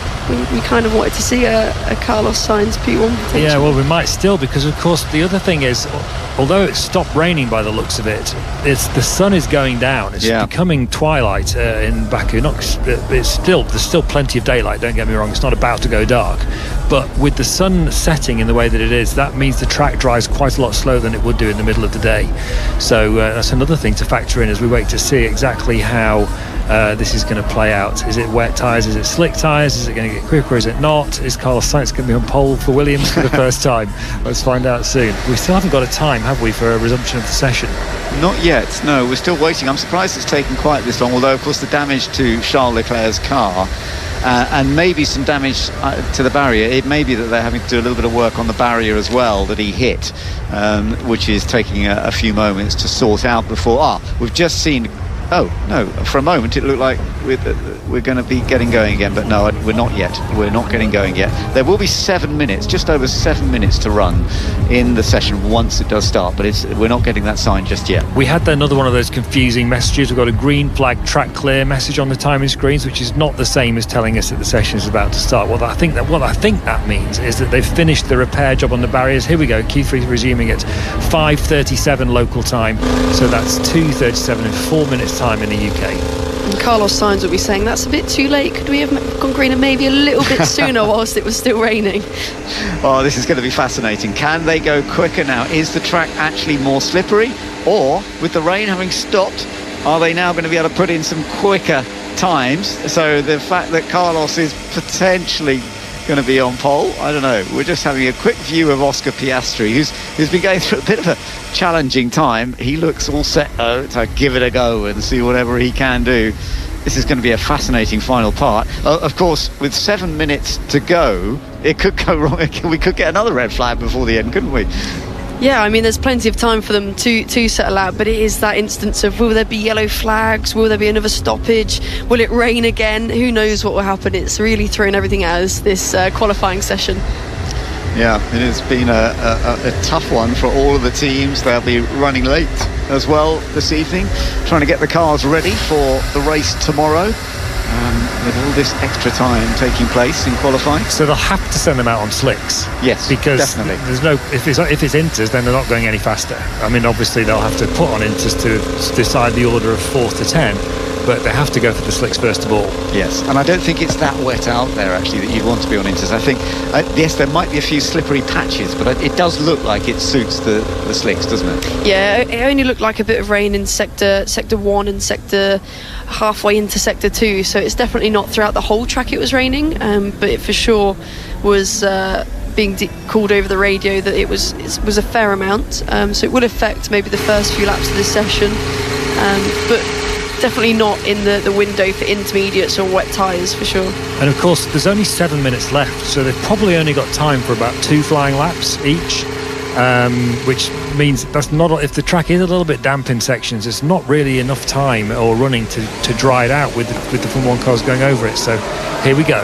Oh, this is going to be so interesting. Right, let's see what happens as the cars are beginning to head down to the end of the pit lane, and Lando Norris on a brand new set of soft tyres there. I wonder if anybody is still going to be using the medium compounds. His teammates on soft tyres as well, as he heads down towards the pit lane exit. The 2 Mercedes are also joining in, of course, and we have no Ferraris playing anymore, I'm afraid. We lost Hamilton in Q2. We've had Leclerc crash out in this Q3, so now it's about Red Bulls as well. Of course, Max Verstappen hasn't set a time yet, but potentially, when tricky conditions, he can be extremely impressive to deal with it. So let's just find out what's going to happen here. Notably, though, on the medium tyre, Max Verstappen, whereas the two McLarens have gone for the soft tyres. So in this lower grip scenario where there has been a bit of rainfall, the McLarens are looking to take that soft tyre forwards, whereas I think also the Mercedes are on a medium as well. So two very, very different tyre strategies here, and reaction to the conditions. We thought actually at one point everyone was going to be on the medium. The track is open. We have 7 minutes to go in the final part of qualifying at Baku. It's been a dramatic qualifying session.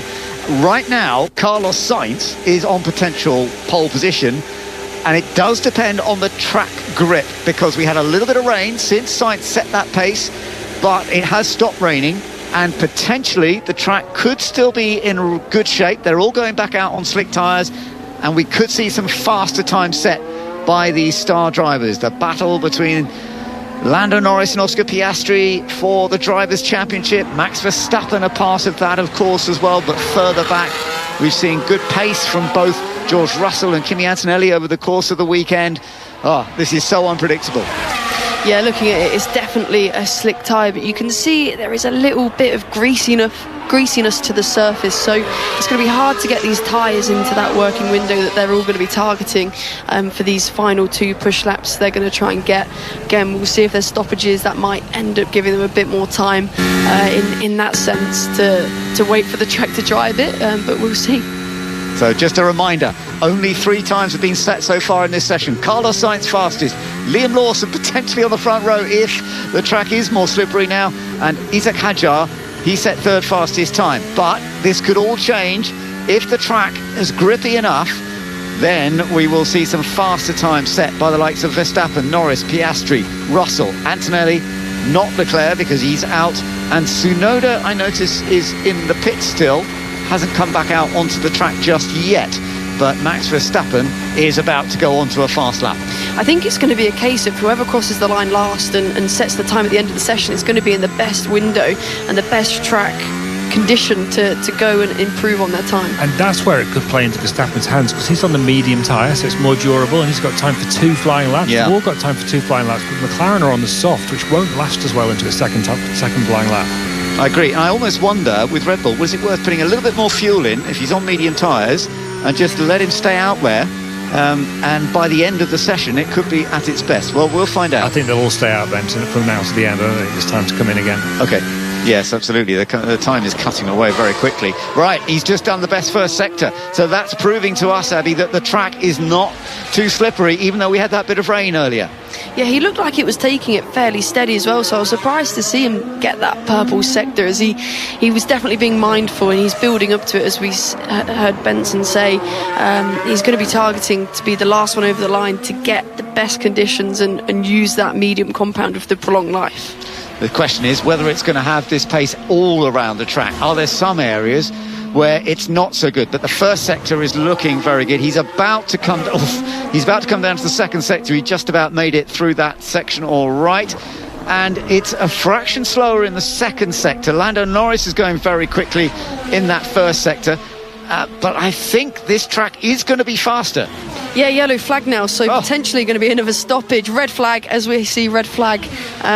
We'll see. So who's crashed this time? Oh, it's Oscar Piastri. Oscar Piastri. Piastri has crashed into the barrier. That's it for Oscar Piastri. He's out of this session, and there's only 3 minutes 41 seconds to go. Oh, Oscar Piastri, the championship leader.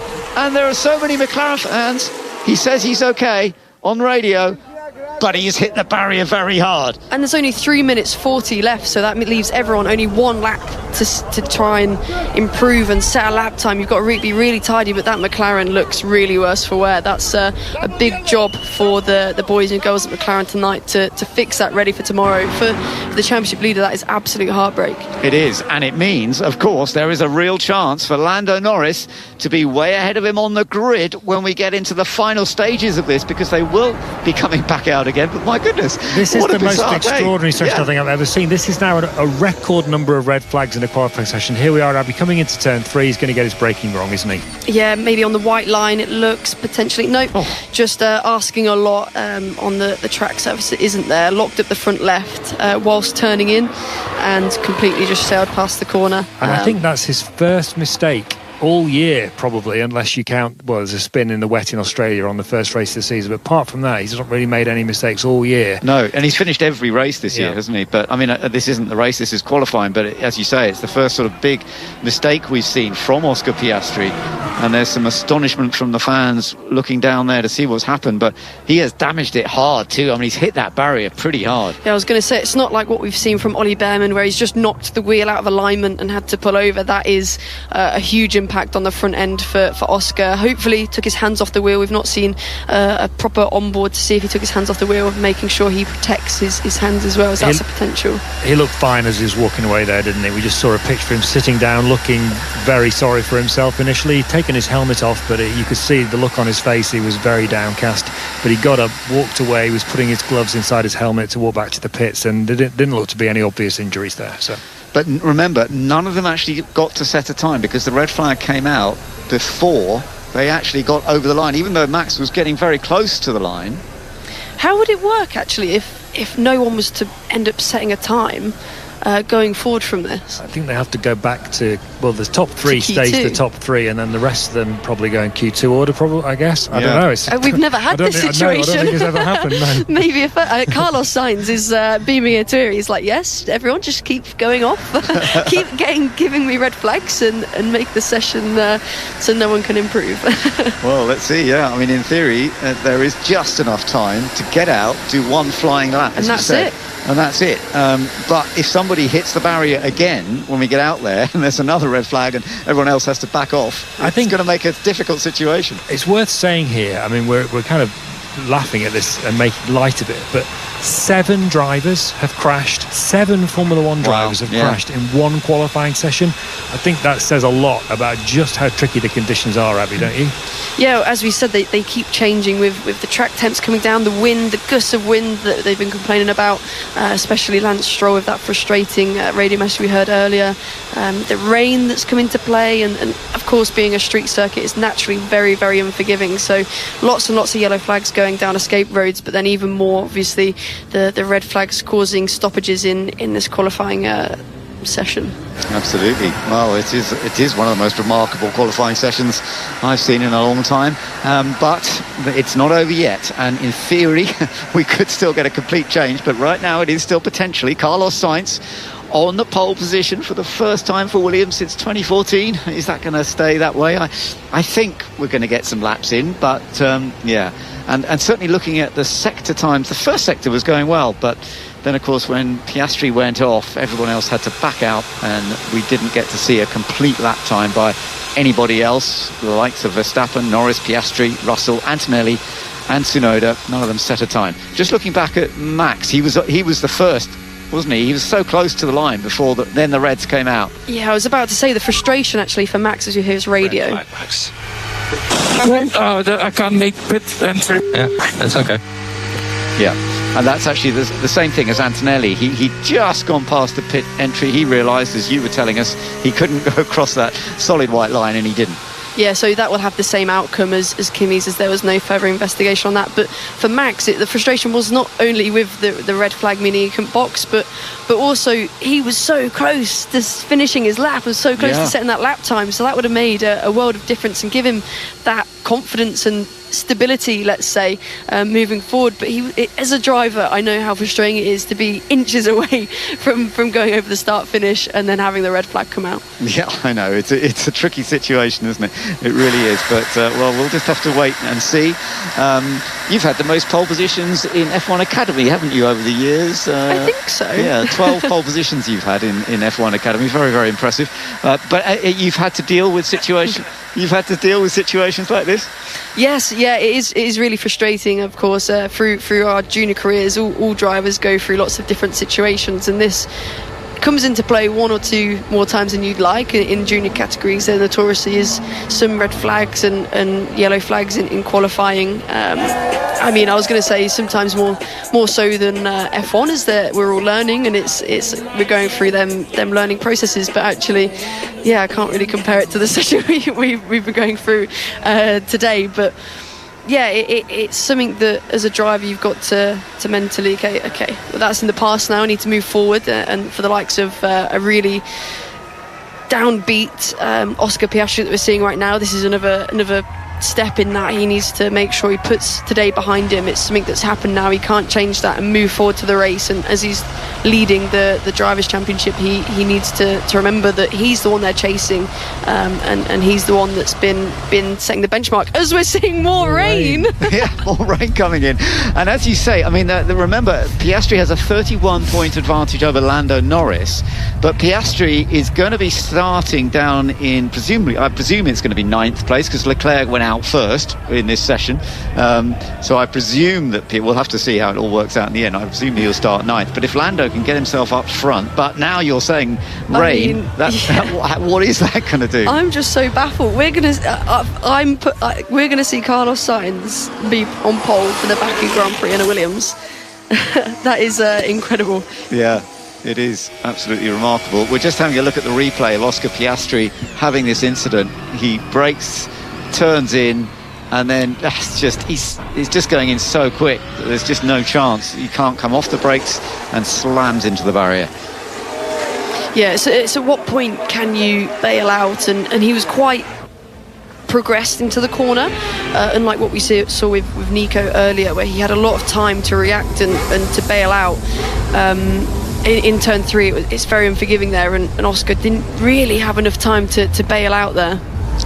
So we're going to see if everyone manages to get another lap in. I was just looking back at Q2, of course. Max Verstappen did set the pace in Q2. I mean, if we have to go back to what they did, then of course Max Verstappen would effectively be 4th, I suppose, because you've got to give those that have set a time. They are Carlos Sainz, Liam Lawson and Isaac Hadjar. They've set top 3 times. Verstappen, by the way, no further investigation on Verstappen for a red flag infringement. That was the same thing of not coming into the pits, but he couldn't. He was right, because he'd gone just beyond the pit lane entry and he wasn't going to cross over the line that he shouldn't have done. So that was good by Verstappen. So no penalty for him, and we are still waiting to see if he can put in a lap once we get this session underway. But as I mentioned, he was fastest in second qualifying from Norris and from Piastri. I don't suppose Piastri would be given that position, I don't know, because he's crashed out in this one. We'll have to wait and see. But Carlos Sainz, potential pole, 6 career pole positions in his Formula One racing life so far. But of course, that last time for him was only last year with Ferrari, but as we mentioned, for Williams, the last time was back in 2014. So I have the answer. Yeah. Right. If more than one driver fails to set a time during Q2 or Q3, they will be arranged in the following order. Any driver who attempted to set a qualifying time by starting a flying lap is the first thing, so they all comply with that. And then there's some things about if you don't set a time or try to set a time. Then the order then is will be determined in accordance with the order they were classified in the previous period of the relevant qualifying. So it's Q2 order if they don't get a time in. Yeah, and that's exactly what does make sense. So that would give Max Verstappen the advantage there, because he would then effectively be 4th, I think, in this session, because you've got to give it to Sainz, Lawson and Hadjar, because they have set a time in this final session. So Verstappen would be ahead of Norris. He would, but more importantly, I think for the championship, it means Oscar Piastri would get away with crashing, because he'd be right behind Norris, which he wouldn't be if people get to set a time here. He's going to be last in Q2. Q3, sorry. That could be that's true. That could work for him. There's no doubt about it. Russell was 4th in Q2, ahead of his teammate Antonelli. And of course, Charles Leclerc at that point was 6th, ahead of Liam Lawson. It's going to be a funny mix. It really is. We shall see how. We've got a start time now of just over 3 minutes, but there is definitely some more rain falling, isn't there, Abby? There is a lot of rain falling. I think this is going to be really hard for them to improve on their lap times. We're not seeing anything in the pit lane, but for sure at some point of the track there is quite fairly moderate rainfall. Whatever sector that is, we may see some close calls, maybe going down the access roads again. Hopefully not another stoppage. For sure, if we see another stoppage, that should be the end of qualifying with only 3 minutes 40 left on the clock. But yeah, 3 minutes now until we get underway again. Okay, well, let's see what happens. It is going to be a fascinating final part of all of this, and for the moment Carlos Sainz is top, but Max Verstappen will be very determined to get in there. Well, Isaac Hadjar sat in P3 actually. We saw him moments ago with his eyes closed in the cockpit, having a little nap as some of the floodlights in the pit lane are turning on. So yeah, this session has been going on forever. You've got to think these drivers have been strapped into their race cars for over an hour now, having to focus and mentally turn your brain back on again for this final run, this final lap that could be ever so important and set the grid for tomorrow. But also, with all that mental strain they've had, try to battle the conditions, the rainfall they're going to be feeling in that, I think, middle sector. It's all very, very challenging for them. It is. No, this is fascinating. We shall see what happens. Carlos Sainz then fastest in this stage at the moment, but we have got just over 3 minutes to go, so they've just got to get out onto the circuit and blitz it on one lap, but the opportunity to actually get that lap done and nobody crashing, I wonder if that's going to happen. We've had so many go off in this qualifying, as Andrew was telling us, but let's see what happens. Well, in a lot of the pictures we're seeing here of Sector 1, there's not any rainfall at all, but there's for sure some pictures somewhere on the track where there is rain falling, and that's going to make it incredibly difficult for anyone to set a productive lap time to combat what Carlos Sainz has done. But it will be the battle if the conditions aren't good enough to improve upon the 41.5 that Carlos Sainz has done. It will be the battle for P4, which we'll be concentrating on. Well, we've seen so many red flags today, more than we've seen in qualifying, I think, before. So let's see whether we get a clear run at last that is going to determine the grid for this Azerbaijan Grand Prix. So interestingly, Max Verstappen has a new set of soft tyres for this final lap, assuming we get a final lap, and Lando Norris is on used soft tyres, so that's advantage Verstappen. Interesting that they had that new set available, so yes, that could very much suit Verstappen. Again, there's one little view of just that little bit of light rain coming down, but how slippery the track is going to be is so unpredictable, and they've got to try and do it on one flying lap. It's so hard to work out. Yeah, to get a gist of where the track conditions are on one flying lap is really hard, and I think especially around a street circuit, the rain that we're seeing isn't super hard at the moment, but the little raindrops actually around a street circuit like this will have quite a big impact in the level of grip available, and it's such, as you say, one flying lap to figure it out is very hard. It's tricky, but let's see what happens. The cars are heading out on their warm-up laps now to then go flying. Lando Norris you're listening to right now. Let's see whether he's going to be able to put in a great lap time that will certainly put him in strong position to gain on some of the points that Oscar Piastri is ahead by. 31-point gap between Norris and Piastri. Piastri leading the championship, but this is going to be such an opportunity now for Norris this weekend to try and close that gap up a little bit more. But Max Verstappen on these fresh tyres, and we know Max is not completely out of the order in terms of the championship this year. I mean, it's not looking likely that he's going to be able to challenge, but, you know, he was so impressive last time out at Monza, taking that dominant victory, and whether he's going to be able to try and close up the battle himself with the two McLaren drivers, we'll find out that further on through the year, but this is absolutely crucial. The warm-up lap we're just watching now, trying to keep an eye on how much grip there is as they come out onto the circuit. Russell overtook me on the pit lane. I don't know if that's allowed. Okay, copy, I'll report. Yeah, that was interesting. George Russell overtaking Carlos Sainz. I think that's really kind of indefensible. He had all four wheels over the white line. He had no surface of his tyre touching the tarmac that isn't painted. So I wouldn't be surprised if that's kind of a slam dunk penalty for Russell. So not a good day in the office for both Mercedes drivers. Right, well, here we go. Lando Norris is on to his flying lap. Let's keep an eye on this, and we'll also be watching the sector times to see. Now, we know last time out he was doing a really good first sector that was potentially going to put him right up there and battling for that top spot that Carlos Sainz currently has. Carlos Sainz currently fastest from Liam Lawson and Isaac Hadjar, the only three that have set a time so far in this final part of qualifying. He slides a bit at the corner that Piastri crashed, but he's dealt with it well. And coming up towards the end of the first sector, this is looking reasonably good. Yes, it is a reasonably good pace. So at the moment, the track is not looking too slippery, but oh my goodness, he has another big oversteer, sorts it out. He's dealing with it well. Yeah, on the exit of 6 there is a big painted section of the track on the exit. So as he's trying to accelerate on that, he's just had a massive snap, would have lost a lot of time from that. But it does look like the rain is playing a little bit of a part. He's still managing to improve upon what Carlos has said, but it depends what the conditions are for the rest of this lap. So we see him going over the sector 2 timings now. Where is he going to end up in this sector? We'll see. Going into the braking of turn 15. Keep it tidy on the exit. Understeer hits the wall on the exit. But he's still going. He's still going. He got away with that. He just touched the wall. But Verstappen's done a really amazing first sector. So it shows the track is in dry enough conditions to do good lap times. I think Carlos Sainz's time is going to be taken away. Norris was fortunate there because he hit the barrier. Let's have a look. He's coming down the main straight now. Verstappen is flying at this stage. If he can hold it all together and not fall off the track. Down over the line, here comes Lando Norris, and he has set a 1:42.2. That's only enough for third, but Russell has got even closer to Sainz, but Sainz is still top at the moment. I don't think it's going to stay that way with Verstappen going so quickly at this stage.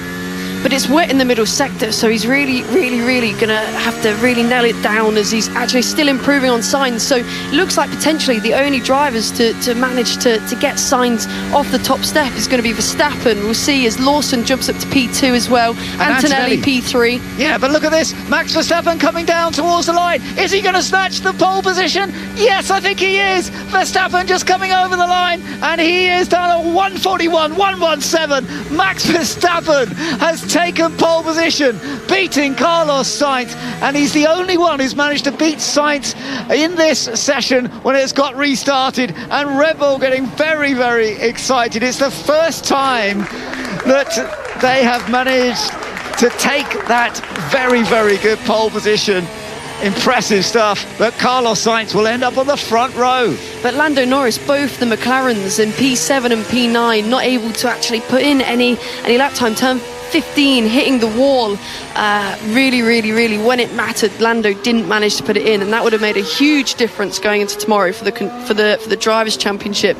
But I think still Williams being P2 on the front row for tomorrow, that's going to be very exciting for them. Oh, that is amazing. Verstappen's first career pole position in Baku.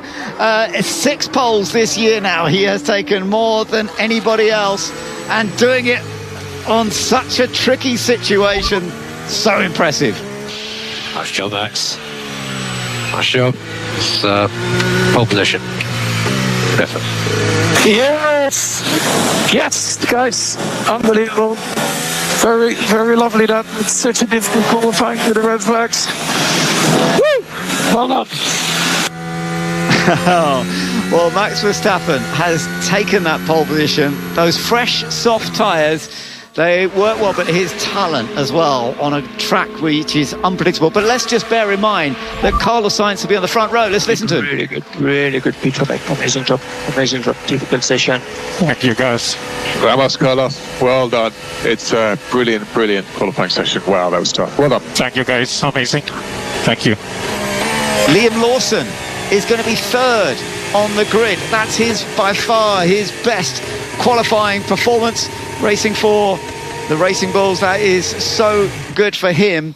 Best qualifying in the past has been 6th on the grid, and Liam Lawson will be starting third. Kimi Antonelli has out-qualified George Russell for only the 2nd time this year, so after a tough weekend, Kimi Antonelli has actually delivered really well. He's starting 4th, George Russell starts 5th. Yuki Tsunoda doing a reasonable job this time for Red Bull. He will start 6th, and Lando Norris, surprisingly, down in 7th, ahead of Isaac Hadjar. So Norris, he didn't really gain so much with Piastri out, because Norris will start 7th and Piastri will start 9th. Yeah, I mean, but for Carlos Sainz and Williams, it's such a stark contrast in both sides of the garage. One driver on the front row, one driver out in Q1, so that's really disappointing for them. But Max, he'll be looking in his mirrors and looking at the grid for tomorrow, and there's no one really that's going to put up a fight going into the race tomorrow. Everyone behind him, I think he knows he's got the legs on. Absolutely, yeah. Quite agree with that, but for Carlos Sainz, that is so brilliant that he is going to end up on that front row. And well, we are in for a remarkable race, as Charles Leclerc will be starting down in 10th place. Lewis Hamilton will be starting down in 12th place. It's going to be a very unpredictable Grand Prix, I think, don't you? Yeah, I mean, it was a very unpredictable qualifying session, so if it goes anything like it did today, there might be a few safety cars, quite a few yellow flags, maybe virtual safety cars to make sure the drivers can get out of them access roads, as we've seen a lot of today. And also the weather, I've not seen the forecast for tomorrow, but if it produces anything like today and has a few spots of rain, it will make it that much more difficult and more cutthroat in the race. Well, Max Verstappen, he does deliver some remarkable performances, but to take his first pole position here in Baku on such a challenging day, he has had a win here. That was in 2022. But that is the 23rd venue for Max to ever get a pole position. And actually the margin was a big margin. He managed to do it by 0.478 of a second. Lando Norris, my goodness, when he touched the barrier, that could have gone a lot worse for him, but it was just about okay, wasn't it? Yeah, he'll be really disappointed with that. Just sailed on past turn 15, a lot of understeer there, probably one of the sectors where it had a bit more rainfall and he just didn't expect it, and when it mattered, he just didn't manage to put it together like Max Verstappen did. Max Verstappen, obviously, he's the man of the one-lap pace. Well done to Carlos Sainz, though. He's been going through a difficult patch recently, and he still needs to score some points, because he really hasn't scored many points this year, and there's been all sorts of incidents and problems, but he will be starting up on the front row, so it's going to be fascinating. Let's hear from our top three with Jamie Chadwick. Liam, you said it was going to be chaos before the start of that session. It was absolute chaos. It was a record red flag number. How was it from your point of view? Honestly, I can't even remember what happened. It was so busy. Obviously, it's still raining now. It was very busy. I said it would be, but I didn't expect it to be like that, honestly. But the car's been good all weekends, and when it needed to be in quali, it was good. So massive thanks to the guys and girls. The team's been amazing this weekend so far, but obviously tomorrow's the important day. The conditions looked incredibly tough. We obviously spoke about the wind, but the rain at the end. Was it difficult to improve on that last lap? It's always sketchy because you see the rain coming on your visor and you can feel it and you can kind of see the gloss on the track, but because the tyres are still warm, you have grip, so you're trying to fight your brain and not back off and keep pushing, and but it's definitely tricky. And the race tomorrow, who do you think your fight's going to be with? Do you reckon you can keep it in the top three? It's going to be a very hard race for sure. We have a great starting position, but obviously we're aware of who we're fighting around us, and that's what we'll be focused on. Well done, and good luck tomorrow. Thank you.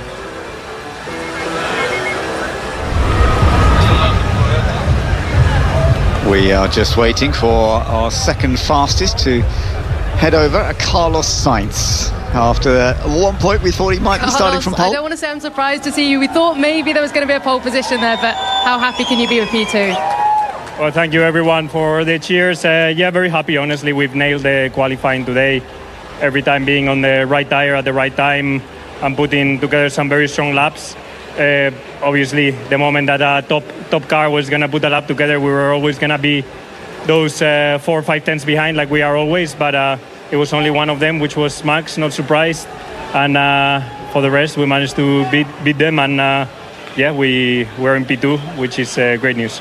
And how satisfying is that for you personally? It's been a tough few races, through a lot of issues throughout your own fault. So finally to put a lap together in P2, you must be so happy. Yeah, well, I've been putting good laps together this year in qualifying. It hasn't been my weakness or my issues at all. Again, today we proved that the speed on this car and this team is there.